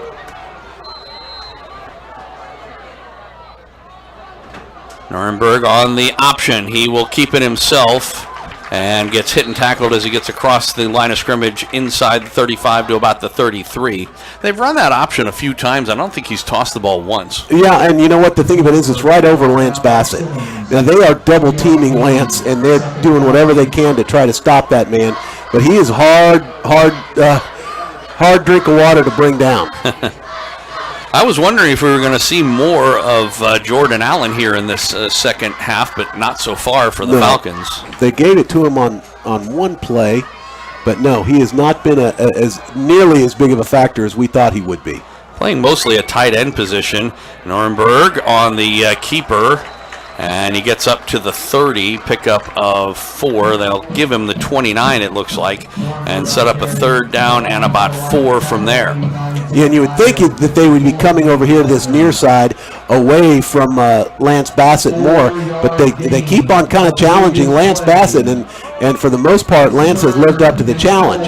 But then they have, on this side, they have a whole other bunch of hosts of Lions that will be able to come up and do the job as well. So we'll see here what they plan on third down and 4. So 3rd and 4. Twins out on the left side along with the H-back that direction. Now a man comes in motion. Nornberg looking that direction as he throws, and it's a low throw and incomplete. He was looking for the aforementioned Allen, but he threw it at his feet, and it's going to set up a 4th down. Now they're inside the 30, so probably in 4-down territory here. It doesn't look like they're bringing any kind of kicking team in. Field goal wise, it would be roughly a 44-yarder from here. So yeah, and I don't think they've got the skills to do that at this point. And again, that quarterback Ostronic was challenged. Did I say Ostronic? That's not right. Yeah, it's Nornberg. Nornberg was again challenged by Lance Bassett on that play. So Lance has really earned his keep today. Big play early in the second half. 4th and 4. Nornberg from the shotgun. He's back to throw. He's looking right side. Now he'll throw left side. He's got a man, but overthrows it. No, it was caught. It was caught by Hall into the end zone. Touchdown. Touchdown, Falcons. Excuse me, Jordan Allen on the catch. Well, just as long as we say Jordan Allen hasn't really been a factor this game, that comes up big for the touchdown for the Falcons. I don't know if that was a blown route, because they actually ended up having 2 receivers in the same general area, which you don't usually see. But it was just a post route by the tight end, which you also don't see all that much. Well, and I think the Lions really kind of lost track of that ball, too. And there were a bunch of Lions down there. Jordan Allen was pretty much the only one down there. Yeah. In that part of the field, anyway. Looks like they're going to go for 2, which would make sense as they were down by 11. This would put them down by 3 if they can convert. To Nornberg. Nornberg's rolling to the right side, and he'll head. Broke off the tackle and gets in. And the 2-point conversion is good. 7:51 left to go, first half. We're back to a 1-score, 3-point game, 26-23. It's been an entertaining one, at least you can say that. On the pitch and catch from Nornberg to Allen. And the 2-point conversion. 26-23 our score. Back after this here on Lions Football on FM 101.7, 1320 KLWN. Depend on it.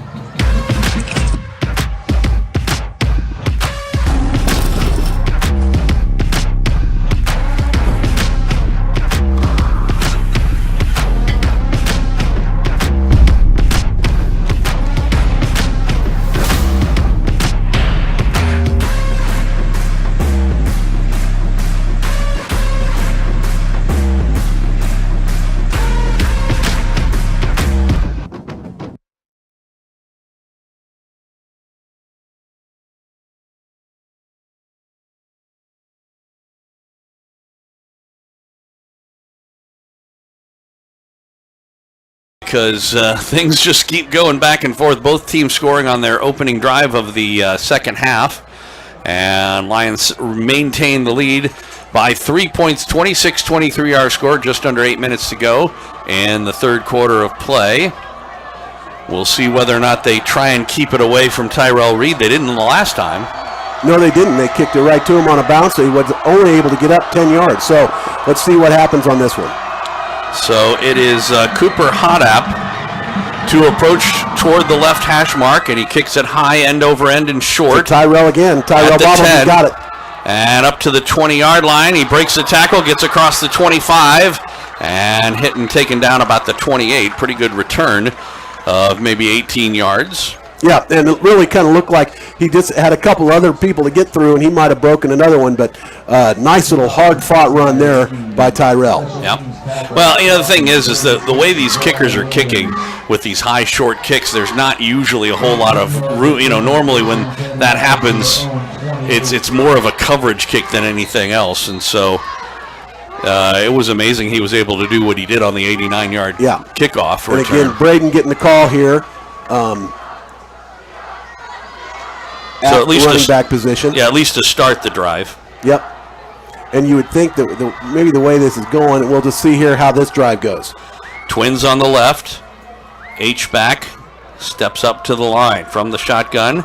Heck goes in motion, and it's going to be a keeper as Grammer tries off right tackle, and he gets across the 30 near the 35. And I like that play call. Nice play call. They did different things than they've done. A little bit of trickery, and you would not think that Grammer would be the runner, but he sure was, and he picked up a nice 8 yards that time. Yeah, we'll call it 7. They need to get up to the 38. Ball's at the 35. Second down. As they come out in the shotgun again, this time the Twins are on the right side with that H-back. One man out wide to the left. Grammer gives it. Heck trying the right side again. He'll get the first down and more across the 40 to the 42. As Braden Heck, again, that right tackle play has produced dividends in terms of opening holes up. Certainly in the second half, but it also happened in the first half as well. Well, and what did I say? What do I say about Heck? If you want, give him the ball more. Well, yes, but if you need 4 yards, he's got it. Heck is the man. He's always good for 4 or 5 yards, and he certainly was on that. Must be 9 o'clock. There we go. We'll have to give you a station identification after this play. Back to throw. Grammer throwing over the middle. He's got a man. It is caught. Cross midfield. Stops and starts. Gets inside the 40 on the catch by Wingard as Gabe, the sophomore, gets his first catch of the year. And it's 1st and 10 for the Lions up at the Falcon 40-yard line. Told you we owed you station identification. We'll pause 10 seconds to identify ourselves here on Lions football on KLWN. 1320 KLWN Lawrence and FM 1017 K269 GP Lawrence. Depend on it. On the 1st and 10 play, Grammer takes the snap and goes back to pass. He's looking, throws left side. He's got a man caught. And Cole Watson. Yeah, nice little jump and catch right at the 20-yard line, hit and tackled right there. A little slow in getting up, but I think he's okay. As right at the 20-yard line. Yeah, 25-yard pickup for Tyson, or for Cole Watson. And it's 1st 10 right at the edge of the red zone for the Lions, trying to build on their offensive performance here in the second half. Give is to Hack, trying the left side this time off left tackle. He was able to get forward across the 20 down near the 15. Looked like Aiden Sullivan wrapped him up and took him down, but not before Heck was able to pick up 4 on 1st down. You were saying earlier today on the jam session he's good for 4 or 5 yards, and I there mean, we that's go. just the deal. I've said it all year last year as well. So 2nd down and 6, pistol formation, Twins on the right. Grammer will play action and throw, and incomplete. He was looking for the tight end on the play, and that was Brittingham. Yeah, good heads-up play by Brittingham. The ball was just a little underthrown, and what does he do? He doesn't just let him. Behind him. Yeah. You said underthrown. Oh yeah, he's able to get a hand on it, but there's no way he's going to make that catch. He bats it down. Yeah, so nice heads-up by Brittingham. The official is discussing something or another. They are going to pick up the flag. Apparently there was a flag thrown, but whatever it was they saw, they decided that wasn't it. And so it'll be 3rd and 6. Now, one thing, if there's anything that you can say about the Lions in this game, is that sometimes when they've had these good offensive drives, they've kind of stalled out when they've gotten near the goal line. So this is a big 3rd and 6 play here. It absolutely is. Of course, it may be a 2-down play situation. Trips on the right side. They've been throwing more in this drive. Grammer back to throw. Throws right side. He's got a man. It is caught. Yeah. Got inside the 15, but it looks like they're going to mark him down at the 15. Yeah, that's good. Astronic on the catch. But for no yards. He caught it right at the line of scrimmage and was able to get nothing on it at all. Yeah. But he was wide open there. It was slow to get. The pass was slow to get to him, and just was not able to turn it up to make any ground at all. It's good coverage. They gave him a yard. Good coverage. Good. Yeah, absolutely. 4th and 5. Lions going for it with trips on the left side this time. Grammer. Heck in the backfield. He is just a hair behind him to his left. On 4th down and 5. Can they convert? Grammer back to throw. He'll throw, and it was knocked away. Are they calling this a fumble? Doesn't matter either way. They knocked. The ball was coming forward. Yeah, I thought it was an incomplete pass. That's what it really should have been, but it doesn't matter either way. Like I said, yeah, because of the fact that it was a fourth down play, it was as he was going to throw it, it was basically knocked out almost like a Statue of Liberty type situation, but from the defense. And they did call it a fumble, so officially it's going to go down as a fumble and a recovery for the Falcons. So they have it 1st and 10 from their own 21 after the turnover, but it would have been a turnover on downs anyway. So 4:26 left to go here, third quarter. And so unfortunately the Lions stall out. Down by 3. We'll see if their defense can step up here. Nuremberg on the give and hit immediately in the backfield again was Armstrong. And Max Armstrong has had a heck of a time getting going today because he's always got somebody right in his face right as soon as he gets the football. And nice work by Tate Meyer that time, making the stop immediately, not even letting him get across the line of scrimmage. No, they marked him back at the 20, so it's a loss of a yard, 2nd down and 11. Clock is running under 4 minutes to go, third quarter. Lions on top by 3, 26-23 our score. Nuremberg from the shotgun. He has twins on the left, one man on the right. Armstrong is to his left, and now we get a official timeout, I believe an equipment issue for one of the tackles, and so Jordan Neal heads off, and they will replace him for this play.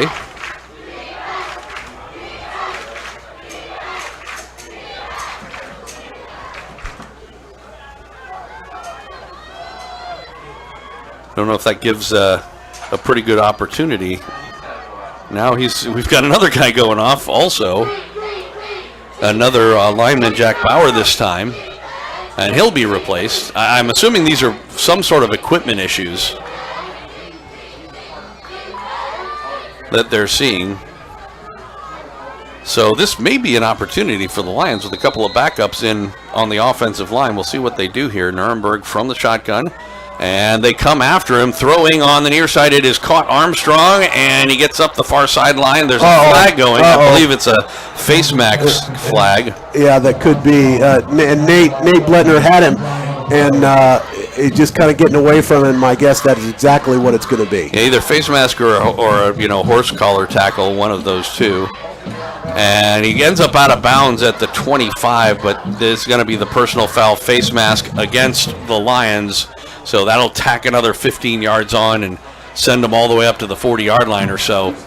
And so that kind of changes the field position situation. 3.5 minutes left to go. And you never know. You would have thought that had he not done that, he still would have gone out of bounds very close to where he was, maybe gained a couple more yards, but not many. So costly mistake for the Lions. So 1st and 10, ball's up at the 40-41-yard line. Twins on the right. Nuremberg rolls that direction, throws over the middle. It is tipped and incomplete. It was intended over the middle. It was intended for Talcott. Went right through his arms, and unfortunately no Lion behind him. That was the sort of thing that oftentimes ends up as a pick. Yeah, Cole Watson was all over him, really. He did not have a chance to make that catch, and I guess I give Cole Watson all the credit for that. So, 2nd down 10. It is 2nd and 10. And Cole Watson, they had listed at defensive end, and I guess he's kind of playing the defensive end slot, but they've got a lot of guys listed at the defensive end spot, but Kenton Simmons is absolutely lined up in linebacker. Swing pass out on the right side, and it was caught by Armstrong, and he comes up the near sideline, up near midfield. He's about 4, maybe 3 yards shy at the 47. It'll set up a 3rd and 4 from there. And brought down by Tony Jacobson and Josh King in there on that tackle. So 3rd and 4. Big potential play. It could be in 4-down territory, although I don't know if they want to take their chances with the Lion offense giving them a short field. if they can stop them here on 3rd down and 4. Earlier in this game, they were oftentimes trying to go up the middle on this, and they'd been stopped. We'll see if they've learned anything. Trips on the left side. And they're going to go on the option play to the left, Nuremberg, and he's being chased. He's forced backwards. Now he is going to the right side. He's got some running room and breaks a tackle. Gets up to about the original line of scrimmage, and he's pulled down. He probably got a yard on the play. We'll see what kind of forward progress they got, but it'll be 4th down. About 40 yards of running for no gain. And he was in pursuit. I mean, the Lions were coming after him big time. Jaden Brittingham had him for a big time loss, and it just didn't happen. Jaden had to dive for him, and he was able to get in the outstretched hand of Jaden. But Jaden ran a country mile on that play as well. Is a flag down? Let's check. Yep, they are going to call it something. I'm guessing maybe a hold. I'm almost thinking it might be on Olathe South because. Yeah, that's what I'm thinking. For where they're putting the flag, though, if it is marked off from there, that would really push them back. It's on South. It's going to be a. I'm not sure what that symbol is. See, so now illegal shift is what it looks like, but that's not what it is. So unsportsmanlike. Well, Josh King took a huge hit. He had pursuit on the near side. Jaden Brittingham had pursuit on the far side. It may have been one of those, hitting a defenseless guy type thing. Maybe something like that. It wasn't a crackback block, that kind of thing. So let's see here what they do. If it is from the spot of the foul, the flag is at the 32-yard line. The ball's up at the 47, so the flag is like 15 yards behind that, and then it would be another 15 yards. And they're talking to the Olathe South coach, first-year head coach, Ron Litchfield, and they're chatting with him out there, and he is not happy with what the call is. Yeah. Now they're talking. The referee is talking with the Lions about it, their coaching staff.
Hi, this is Matt Llewellyn from 23rd Street Brewery, And this is Cole Mondi. the biggest hitter in Lawrence High School football history. Oh, whatever, Matt. But you know, my favorite play is going to the 23rd Street Brewery. Oh, thanks, buddy. I'm glad you like it. You know I love coming to the 23rd Street Brewery after every game and enjoying the prime rib sandwich. And I love seeing you there, but I love seeing everyone there too. So join Cole and everyone else at 23rd Street Brewery after the game or anytime. The 23rd Street Brewery, 23rd and Castle.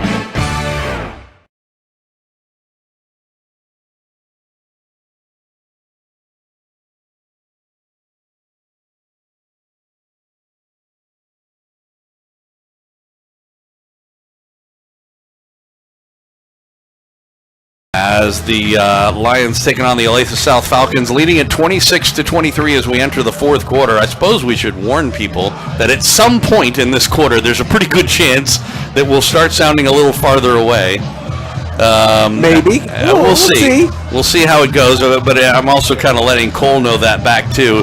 That hopefully we won't lose the signal, but we may have to charge our phone up, which will just cause that to happen the way it does. But it is what it is. So ball near midfield. It's 4th down and 4. The ball will be placed between the 48 and 47. They need to get to the 44. So it's really between 3 and 4 yards. It says 4th and 4 on the yard marker, but that doesn't make any difference. Spent a lot of time talking about it. Braden Heck's still out there at running back. And of course, Grammer, who we have seen run a couple of times, and he's a load to try and get down. So is Heck, for that matter. They go with wings on either side. From the shotgun, Grammer back to throw. He's got time, but now he is sacked, and that's not good on 4th down. It was Jordan Allen. Jordan Allen in there. Coming back and taking him down. That unfortunately will result in the turnover on downs, and the Falcons take over, trailing by 3 with just under 12 minutes left to go in regulation time at the 40-yard line of the Lions. And the Lions were absolutely show and run. I mean, there was no question that, to me, that was going to be a run. Yeah. Whether it was going to be Grammer taking it, keeping it himself, and just kind of barreling through, or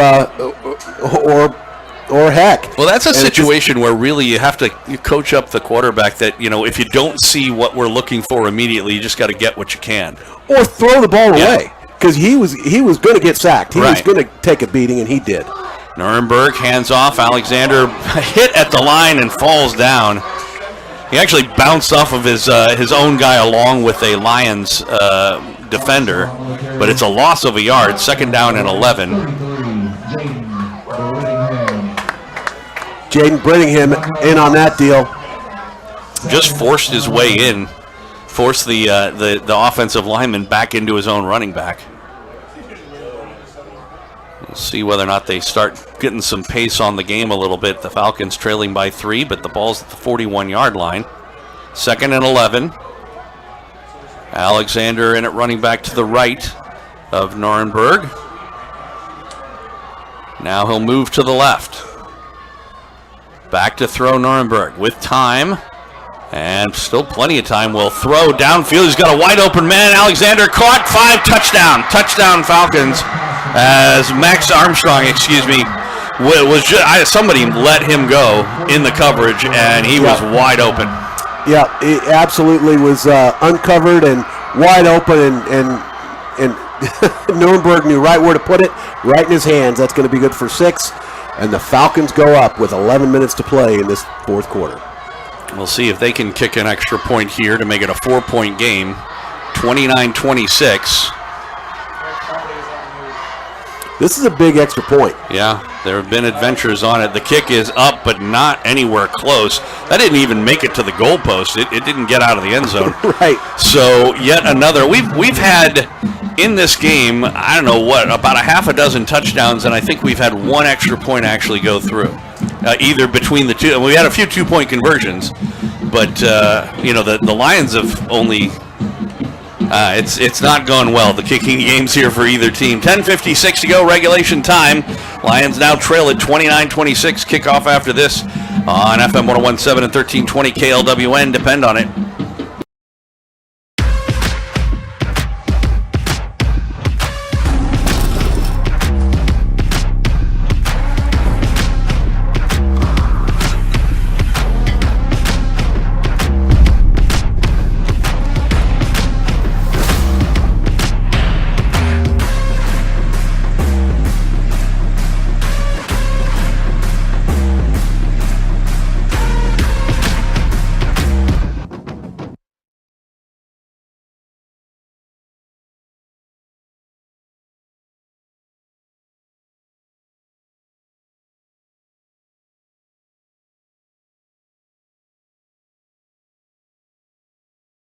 Lions trailing the Falcons of Olathe South 29-26, but it is still a 3-point game. Although I say that like it's a big deal. Ball coming down at about the 11-yard line, and boy, Tyrell, boom! Down to the 50-yard line. He breaks the tackle inside the 40-30, down to the 25. One man to beat, and he goes out of bounds. Oh, boy. At about the 6 or so. And the Olathe South coaches right next to us are not happy about that. I don't know why they keep on kicking to him, and that's the answer to that one. But they keep on kicking to him, and he really did some damage that time. But he did not get in the end zone, which is what he really could have done. It was he didn't put on the afterburners like he did the last time. When he beat his man at the 50, I thought he was going to turn it on at that point, but he didn't. There were guys coming in at him from the far side, and just not able to make the moves to get through into the end zone. They knew he was going to be angled off, so he knew he couldn't just outrun him, and he did the best he could. They marked him out of bounds at the 13, I believe, maybe the 12. Looks like they're taking a water break at the moment.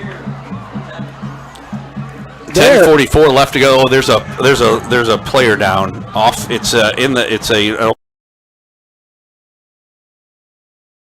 Lion. Oh, sorry. Yeah, you're right. A Lion player. It's a cramp though, and so they're trying to stretch him out. But he's close enough to the field of play that they have to stop things. Tucker Corbin down there trying to help out and make sure his teammates okay. Jalen Diddy is down there as well. Injury report update brought to you by Advent Health Medical Group, primary care at Lawrence. Don't wait till you get sick to schedule a doctor's appointment. Advent Health Medical Group, primary care at Lawrence, located near 18th and Wakarusa, offers wellness checks, screenings, and other preventative care. Learn more at adventhealthkc.com/Lawrence. And those are my doctors here, right off of Wakarusa here in Lawrence at Advent Health. Still trying to stretch him out. I wonder if that might not be Reed, by the way, after that run, because when he went out of bounds, he kind of pulled up, but it may not be. I don't know. Well, here we go. Play's going to resume, and I'll keep an eye on. No, it's not. It's they're stopped, not going here. I think they're just waiting. Well, he's too close to the field of play because right there. If you were to run a ball that way, you could real easily run into him. So you can't do it. Don't they know I have a phone that's going to run out of juice here?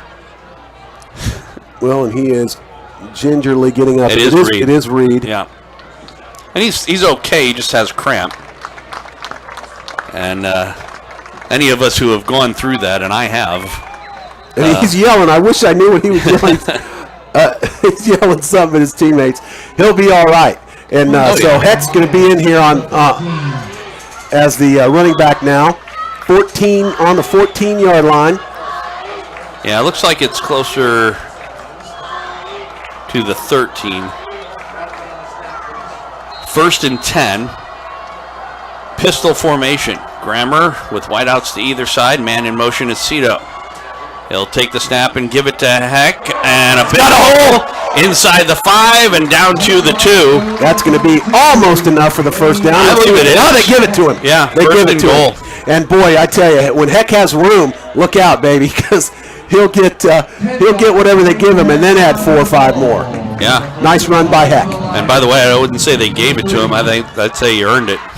I would say too. So 1st and goal, Lions trying to take the lead back.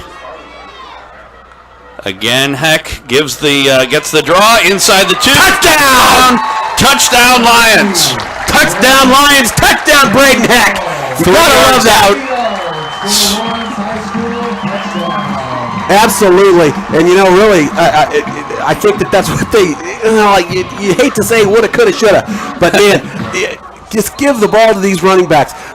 And I can't even believe I'm saying that because I love the passing game. I love the passing game. In high school, you just never know what to see. And there's an ambulance coming here on 19th Street. You don't know if it's for us or somebody else, but I didn't think anybody got hurt that bad in this game, although they're going very slow. I would imagine they're coming in here, but you never know. All right, so looks like they are going to go for 2. Heck's still in at running back. Pistols his way over on the left side. And now we get a timeout. Timeout on the Lions. Boy, that's you hate to burn that second timeout with 10:16 left to go in regulation time. And you know what's interesting about this too is they've got a 3-point lead. Now the thing about it is that it's 32-29, and so we keep talking about because teams keep trading these touchdowns, but they're not getting extra points, and so the lead has stayed 3, whether it's been one side or the other. But neither team has shown the ability that you would think they could possibly kick an extra field goal. I mean, they're both missing extra points. So what's the difference between a 3 and a 4 point or a 5-point lead at that point? You're going for touchdowns in this situation. Either way, I mean, certainly, if it were me, I would not want to be either one of these teams having it come down to the last second and relying on your kicker to kick a field goal, even if it was a 21-yarder. Absolutely, you can't. With this team, it's just not happening, and that's just so uncommon for me because I mean, the last few years I've had all these great kickers like Glasgow last year, who's kicking for KU this year. It'll be interesting to see if he gets on the field. He is kicking for him. He's doing really well. The coaches really like him a lot, but we'll see what happens up there at KU with Glasgow. But let's see what happens here. Lions are absolutely going for 2. Yeah, well, and you might as well. And that's Absolutely. the thing. And so, I would every time at this point because there's, again, no difference between 3 and 5 points. And we'll just tell Cole as soon as they make this extra point, make or miss, take it away and stay a minute. Well, see if we can't get a little charge on that phone. We'll do what we can. Grammer with Heck, fakes, throws, end zone, and he overthrew his man out of the end zone, incomplete. So we stay a 3-point game, 10:16 left to go in regulation time. 32-29 our score with the Lions on top. We'll take a break, come back with the kickoff after this on Lions football on FM 101.7 and 1320 KLWN. Depend on it.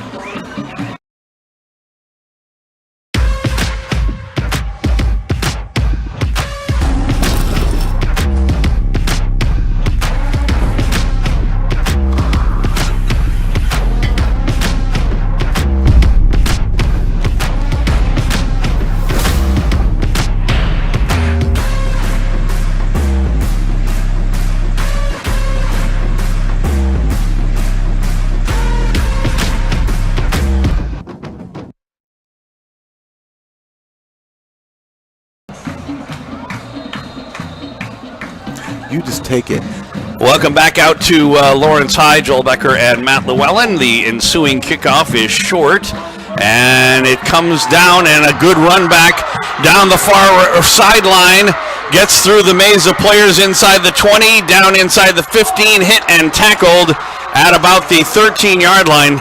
Boy, special teams has been an adventure today, and that was Armstrong, Max Armstrong with the run all the way. I'm not sure where he exactly caught it because I was still trying to look, but it was around the 10 yard line. Yeah, it was about the 10. And so he takes it all the way down to the 12 or so. And so both teams with huge run backs, and the Lions who just took the lead at 32-29, now finding their defense in the position of having to keep this Olathe South Falcon team out of the end zone with 1st and 10 on the 12-yard line. And that is where, I mean, it's had to be on the defense for Lions tonight, and it really has been. I mean, the Lions defense, you cannot say anything bad about them tonight. They really have done well. So it'll be 1st and 10. Man in motion, Nuremberg. He's going to keep it himself. Goes off left tackle. Big hole inside the 5 into the end zone. Touchdown. Touchdown, Falcons. As Nuremberg keeps it 12 yards out. And once again, we go back and forth. 35-32. The Falcons on top by a field goal with under 10 minutes to go in regulation time.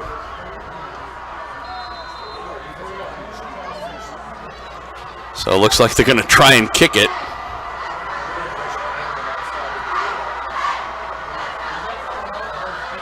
So, hot app, and the kick is up, and it is good. So how about that? We have an actual extra point. How about that? 9:57 left to go regulation time. And the Lions once again on the short end of the score, 36-32, down by 4. We'll take a break, come back with the kickoff after this on Lions football here on FM 101.7 and 1320 KLWN. Depend on it.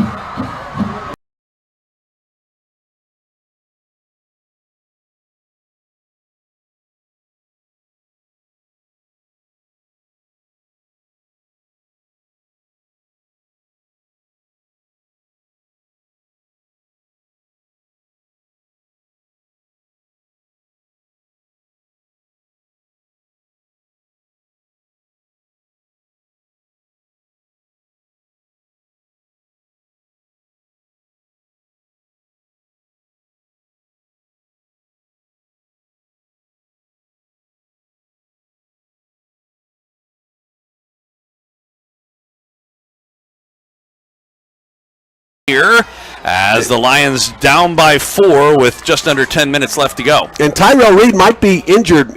I hope that ambulance wasn't for him. Yeah. We will check on that. But Braden Heck deep now.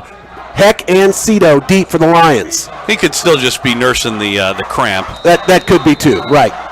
So ball at the 40-yard line just inside the left hash mark, and it's a squib kick. And it is taken. That's Heck. Yes, it is Heck, and he comes up across the 30 to about the 35. Pretty good field position for the Lions.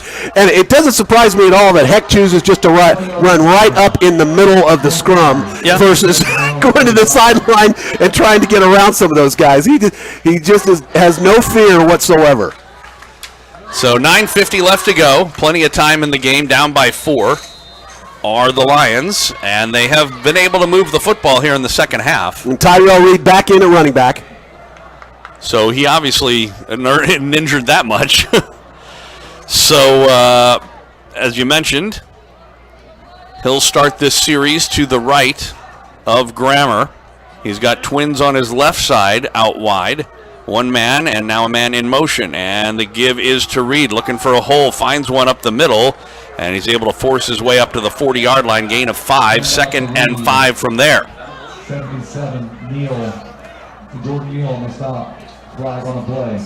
There's a flag down, though. Where the flag is, though, is not really in holding territory. It's usually more like a face mask or something. But the way they're pointing, it's going to be on the Lions, I believe. No, it's a face mask. I was right the first time. Grabbing the face mask.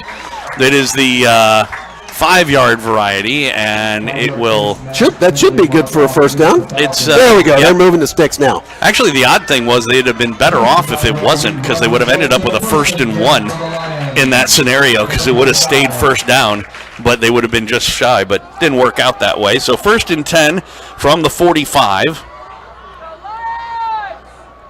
Grammer with Cito in motion. And he will hand off, and this time Reed with a stutter step move. He'll get across midfield and into Falcon territory down to about the 48.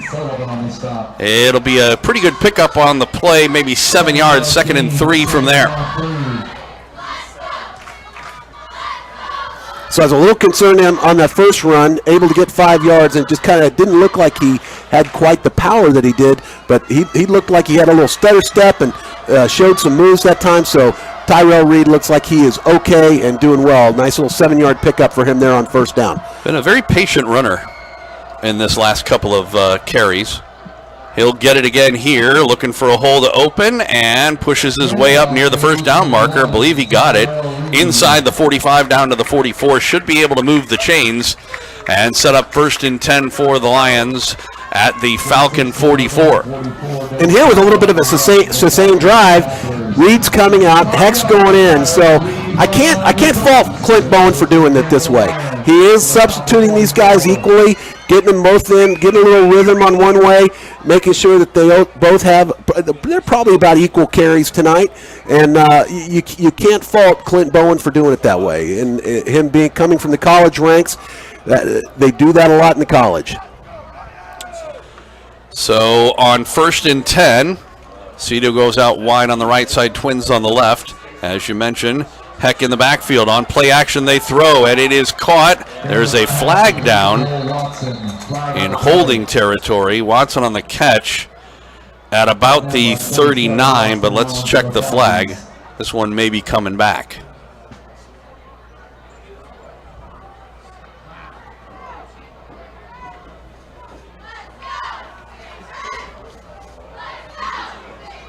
They're still talking about it out there. Yeah. Getting clarification from each other. The white hat is... What's weird is the guy who threw the flag, I didn't think was one of the two they're talking to, but maybe it was. The flag is back at the line of scrimmage at the 44. And Cole got up, made 5 yards on that catch, but let's see what happens here. The call is, what is the call? Still no call from the white hat. They still seem to be talking it over out there. I'm not getting this. All right. And I have no idea what that means. One arm to the shoulder and point the Lions' way, so that's going to be maybe an illegal man downfield. It's definitely going to be on the Lions, and I'm guessing. It looks like the point of the foul was at the 44-yard line, so it's a 5-yard penalty. And I think that very well might have been an illegal person downfield. Apparently, it baffled the PA announcer. That's exactly what I was just saying. He just said penalty. Why not? So 1st and 15 after the call. H-back on the left side. Heck in the backfield. Grammer back to throw. He will unload one. He's got a man. Side, and it is incomplete. Almost intercepted. It was a good play by the receiver to kind of turn into D-back mode and make sure that the only one who could catch it was him. Intended receiver, Sam Cito. Yeah. Second down and 15. And I believe it was Faulkner out there who almost had the interception. Kind of threw into double coverage. Yeah. Did Grammer. So it'll be 2nd and 15. Clock stopped with 7:46 left to go in regulation time. Lions trailing 36-32, but with the ball in Falcon territory at the 49. Back to throw Grammer with time. Now he gets a rush. Now he lets it go down the far sideline. And, boy, lots of contact. It was lots of contact. A lot of white shirts down there. And a couple of guys down after the play, one on each team. Yeah. It was Heck, I believe, and he's down. That was the intended receiver. It is a 2, but it might be it is 2. It is Heck. Yeah. And, boy, he did not move. That's scary. Like I said, there was quite a bit of contact there, too. Could be another cramp. Yeah, could be. 7:37 left to go. It will be 3rd and 15 after the incomplete pass. I don't know. I thought, the Lions were called once for a pass interference on defense. And I thought there was about as much contact there as there was when the Lions did it, but... So Clint's going to talk some things over, and this could be interesting here. They've got Kenton Simmons in there right now, and I don't know what that means. That could be that could mean an interesting play coming up. Well, walking off, it looks like. Yeah, in he's fact, jogging off under his own power. The injury report update brought to you by Advent Health Medical Group, primary care at Lawrence. Whether you're sick or injured or want to avoid getting sick or injured, the experts at Advent Health will take great care of you. With locations in Lawrence, Lenexa, Ottawa, and beyond, Advent Health is never too far from home. Learn more at adventhealthkc.com or adventhealthottawa.com. Braden's a tough kid. You got to love his grit. Doesn't want to show that he's hurting at all, but I think he's got some pain going on right there. I would think. And he also wants to show his coaches that he's tough, and he doesn't want to come out because he has a lot of grit. He just wants to play. He is a competitor. Officials are having a little powwow on the far sideline. I'm going to say, boys, let's get together and quit taking so much time when we've got a flag going up. But 3rd down and 15. couple of cute little plays that have not ended up well for the Lions. No, I would have rather seen them run the ball on that second down play. Oh, absolutely. I mean, to me, there's no question about it, but it has not happened. 7:37 left. Lions are down by 4. So 36-32. Could be in 2-down territory here, though. They could just get a chunk of it back. We'll see. Grammer back to throw. He's getting rushed. Rolls to his right side, trying to escape. Throws, and it was short. Wise decision to get rid of that ball because he was going to go down. I believe that was Cito on the intended receiver, but not anywhere close to him. And with 4th and 15, you would imagine they'll play field position and kick it away, and then rely on their defense for a stop. I at least if it were me. They haven't sent the kicking team out, though. Well, they don't really have a kicking team. Yeah, that's true. That is another way to look at it. Yeah. Of course, they've also had Grammer kick it away. And Andre Leffert, I'll ask Coach what's going on with Andre Leffert because he is their designated kicker and punter, but it has not been him tonight. And Grammer kicks it away himself, and it's going to go inside the 20, take a good bounce inside the 10, and we'll get down at the 5-yard line. Nice kick by Grammer. Yeah. So, 7:20 left to go in regulation time. Lions trailing it by 4 at 36-32. And their defense will have to come up big here. And I don't know if you saw that, but Hank sent you a text that he can't quite hear you. He was saying he couldn't hear you, actually. Oh, okay. All right, Hank. I'll try to speak up for you there, buddy. Well, hopefully when we get this phone charged up a little bit more, we can make the switch back for the end of the game. I was thinking that will work out hopefully well. But in the meantime, 1st and 10 from their own 5 for the Falcons from the end zone. And it's going to be a keeper, the quarterback. Nuremberg trying to get around the right side. He does, and he slides down to go out of bounds around the 10. Looked like he was just shy of it. We'll see where they give him. Kind of a generous spot. Nah, they gave him the 9, which is about right. So it'll be 2nd down, 2nd and 6 from there. Clock running with under 7 minutes to go in regulation time.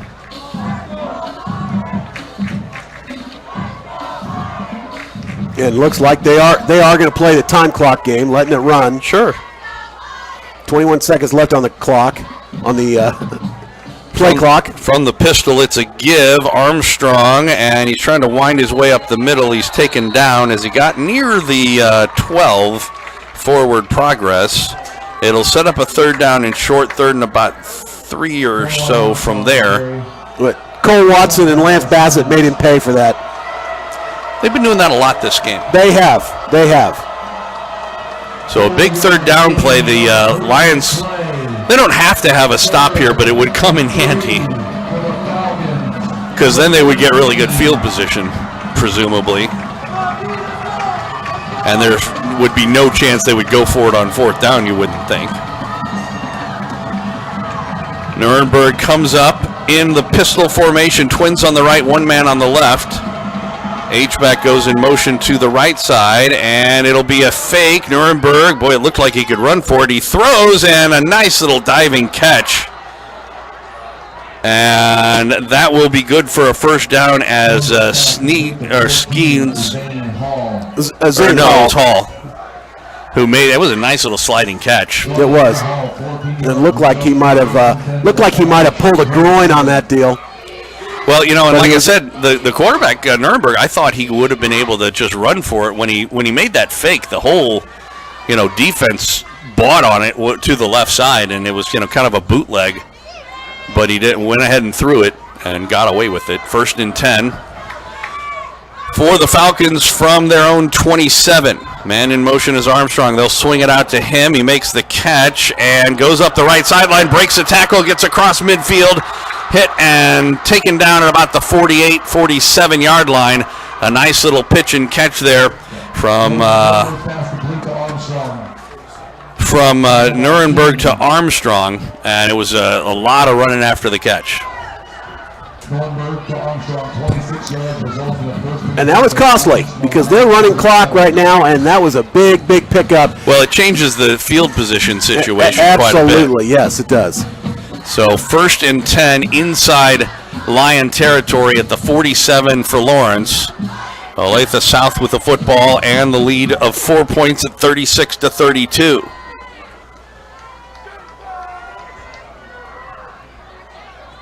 Hall in motion. And, we get whistles. That snap actually went by everybody, but they blew the play dead.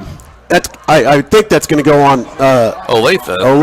You got it, yeah. But you kind of wish that. Well, that's what I was going to say. It would have been great if they, that could have been anybody's ball, actually. Right. Absolutely. It will be the false start or 5-yard penalty. I think that. I'm not sure who it actually was on, but, was it on the center or something? They've done that a couple of times where they've had a receiver come in motion and stop right before they got to the line. Okay. So 1st and 15, back in Olathe South territory. South's got the ball. On the snap, it's the quarterback, Nuremberg, trying to go up the middle. Hit and tackle as he gets to midfield, but it's a pickup of maybe 2, and it'll set up a 2nd down and about 13 from there. And the defense absolutely just has to step up right here. There's just no real time.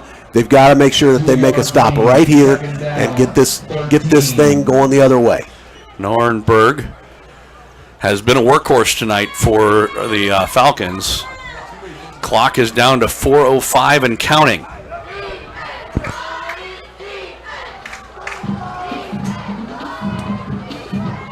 And, of course, as we mentioned, they're not in any hurry. And we talked about this earlier. Lawrence had burned a 2nd timeout. They only have 1 left. So they can't really do much to stop anything. And it's a give. Armstrong, he goes off left tackle, able to get inside the 50 down to about the Lion 44. We'll see how much forward progress they give him. And that Armstrong is a big, strong runner, man. I would imagine they could use him a lot more than they do, but he really does look impressive. 3rd and 7. There'll be less than 3 minutes to go by the time they snap this ball. I don't know if they'll try and run it here, because they figure they've got 2 downs to go, or if they'll try and get the 1st down on a pass. We'll see. They come out in a pistol with an H-back to the right.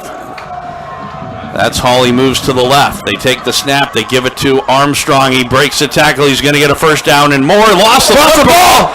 Who's got it? There's a big pileup. Lions say they do. What do the officials say? Lions football. And who comes up with it but Kim Allen? Big number 90. He was on the bottom of that scrum, and he came up with that football. That could be the game changer we need to get these Lions back in. This offense needs to take over now. We've got 2 minutes and 53 seconds. Let's make it happen. Plenty of time. They do have the 1 timeout. And we got enough time we can run the ball. Yeah, that's what I mean. I just don't think we should. We can't mess with throwing the ball downfield right now. I just don't think we should be doing that. I mean, unless the guys see something that they're going to be wide open, there's just no reason why we should be throwing the ball downfield. Well, and especially if the defense plays, some sort of deep zone or something like that. Absolutely. So we'll see what the Lions do here. Ball on the 32-yard line. Tyrell Reed in a running back. Grammer with Cito in motion, gives it to Cito. Max trying to get around the left side, and he heads down the far sideline and gets knocked out of bounds, stopping the clock as he gets inside or past the 40 up to maybe the 45. Now we'll see where they mark him down. They marked him down at the 42, but it's still good enough for a 1st down. 1st and 10 for the Lions. Stops the clock with 2:43 left to go in regulation time. And you like that call. Little trickery. Sam follows Tyrell. Most of the guys thinking Tyrell's going to get the ball. He is in the shotgun to the right of Grammer. Grammer back to throw. Throws over the middle. It is I like the call. And up across midfield, down inside the 50 to about the 44. Cole Watson on the catch. And that was, reminiscent of But I love the call. Yeah. I love the call. Short little pass right up the middle. He was wide open. Makes the easy pass. Cole's Just looked just like Travis Kelce making that He catch sure- and he making sure the spin. did. He sure did. So 1st and 10. Back to throw again, Grammer. He rolls to the right side, throw in and incomplete. It was intended on the near side for Jaden Binningham. Jaden. And boy, there was a defender right on his back. It really too. was. I was kind of expecting a flag. I Yeah. thought maybe the coaches were yelling a little bit, but then they kind of backed off. The good news about stuff like that is that, it was a 1st and 10 play, and it's a safe thing for the Lions to do because it stops the clock and gives them a chance to, get going here from the 46 of the Falcons. Trailing by 4. So obviously they need a touchdown. Trips to the near side, so Yeah, kind of a bunch formation. Could be a wide receiver screen that they're trying to set up here. We'll see. Back to throw Grammer. He waits. He throws. Incomplete. Almost intercepted. He threw it right into the arms of the defender. great job, Hess. But great job, Sam Cito. Sam Cito broke up that pass. Yeah, absolutely. If Sam Cito wouldn't have been there to knock that ball down, it would not have happened. I think that the coach has got to say, man, Tyson, if you don't have an open man, will you please just throw the ball away? Because Cito was not open, and he threw it right into the Olathe South defender's hands. Well, and yeah, he was in the much better position to make the play on the ball. 3rd down and 10, obviously 2-down situation here. We'll see if they go for all 10 or try and get some of it. And back to throw. Grammer will throw, and it's up incomplete off the hands of Cito, and a tip drill there. I thought for a minute they were going to blow the play dead because it looked like the receivers left early. And it was almost like Grammer thought that too, because it seemed almost like he kind of hesitated, but then he went ahead with the play, and it'll be 4th and 10 on the incomplete pass, obviously. 2 minutes, 6 seconds left to go in this game. Lions trail by 4 points, 36-32, timeout. Yeah, the Lions are going to burn their last timeout, I think. Well, this is it. You gotta convert this play, or pretty much. Having that timeout, if you didn't convert this play, would be useless because at that point they can pretty much kneel it out. So they're going to talk it over and figure out what they want to do. Who do you go to? The answer is the 23rd Street Brewery. Didn't you listen to the commercial? Yes, I would. Yeah, this is the biggest play of the game. I go to 23rd Street Brewery. That's right. Exactly the scenario. I wouldn't have done those passes. I just don't think I would have. There's 2 minutes in the clock. It's not like it's 20 seconds. There's 2 minutes. I agree. And I love the sweep call. I love the short little pass to Cole Watson. But that's been it.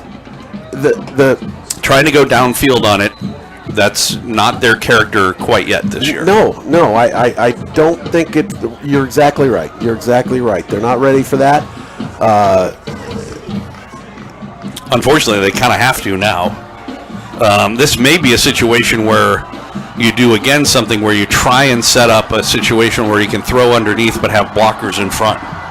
Right. In other words, send some receivers down and then throw underneath. I don't know. Now, game could come down to this. Heck in at running back, by the way. 4th and 10 from the 46. 4th and 10 with 46. 2 minutes, 6 seconds left to go. Oh, heck in at running back. That's right. Twins on the right side. Grammer back to throw. He's looking with time. Throws downfield, and it is tipped and complete. A tried for Astronic, but a good defensive play. If he could have put just a little bit more air under that, it probably would have been a big gain. But give credit to Cameron Hess for coming up with the block. And that's going to be tough for the Lions here with the turnover on downs. Really need just a little bit more on it. Yeah. And I said, literally, just a couple of inches would have taken it over his hands and right into Ostronix, and he would have had not only the first down, but quite a bit more. He could have possibly. I mean, he caught that ball. It was 20 yards downfield. I mean, he could have possibly had the touchdown. But Falcons have called a timeout. I don't know if it's because they're with 2 minutes exactly left to go and a 40-second clock. I don't know if they can quite kneel it out the whole way or not. I would still, because if in a worst case scenario, you'd be giving the Lions with no time and a 4-point deficit. So. Yeah, I mean, because the one thing you don't want to do is start handing the ball off and then having the possibility that there could be a turnover. Yeah, and I don't know how you go with this. I mean, because. But at the same time, the other thing is, if you're going to have your quarterback kneel down, sometimes they'll stand there with the ball to try and get a little extra time out. But when you do that, you're taking the chance that somebody could get across the line of scrimmage and actually swat the ball out or something like that. And I mean, so there is a little bit of gamesmanship left here, and let's just see here what happens. The odds are not in the Lions' favor, but the game is absolutely not over yet. So it will be a snap and a kneel. Because he wanted to... Yeah, wanted to just tick off an extra second or whatever to try and get it down as low as possible. It does lose about 5 yards on this because they did a victory formation but into the shotgun instead of into the, snap. The only thing that the Lions can hope for now is that there's a bad snap or something like that, but... At any rate, we do owe you a station identification, as you probably heard just a second ago, so let's pause 10 seconds for station identification here on Lions Football. 1320 KLWN Lawrence and FM 1017 K269 GP Lawrence. Depend on us. Second down play, same deal. Shotgun formation in the victory formation, and now we get a flag. Probably an unsportsmanlike situation. So that will stop the clock with a 1:08 left to go, but it'll start back up after they assess the penalty, assuming that it's on the Lions.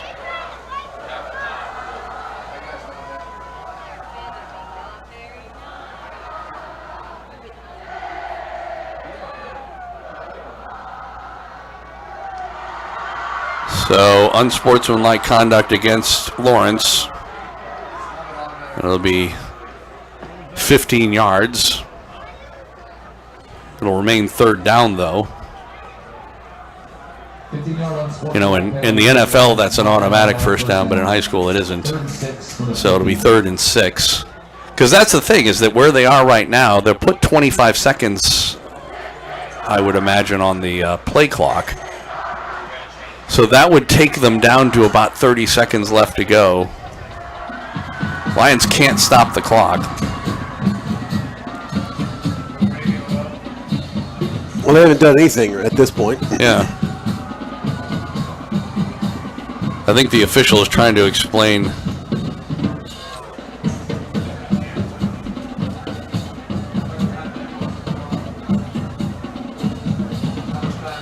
I don't, because the other question is, do they start the clock back up?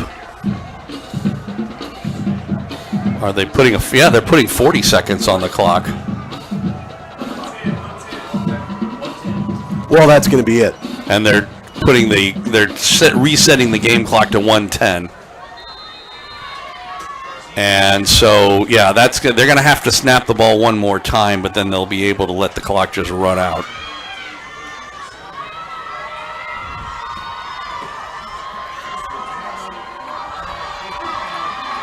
So,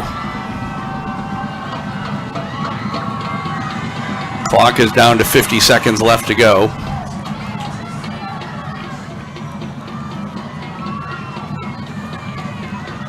Now they're under 40, so they can pretty well snap it at any time at this point. And they just have to hope that there was a bad snap, but there wasn't. Noah Berg takes a knee, and that's going to do it. The clock still has 25 seconds to tick off, but there's nothing that the Lions can do about it, and they are going to start their season with a pretty heartbreaking 36-32 loss on a topsy-turvy game that could have gone either way, but ending up with the Lions on the short end of the stick. Yeah, I just, and it's hard. This is hard. It's a hard one, man. As I looked at the schedule, I looked at this, especially after kind of learning what I've learned about the Olathe South team and seeing how big this squad is and how many players they have. I thought that this could be a hard one. I never doubted Lawrence High could have won it, and they should have. But this Olathe South team is a really good team. They've got a lot of players. They've got depth. But they've got some good skill players, and they did a good job. And hats off to them. Nothing for the Lions to hang their head about. I would say the strength of this team is absolutely in the defense. There's no question about that. We have some studs on defense. Lance Bassett, Kenton Simmons, Kim Allen, Nate Blentner, Cole Watson. And Cole Watson did he went both ways tonight. I mean, played well on both sides. Played well. I thought there was some positives out of the offense as well. We got a chance to talk about that in our post-game show, which is brought to you by Alpha Roofing. We'll take a break and come back with post-game in just a minute. Lions drop it tonight, 36-32, the final score. Back after this here on Lions Football on FM 101.7 and 1320 KLWN. Depend on it. Or are interested in learning more about the benefits of sedation dentistry, the team at the Kansas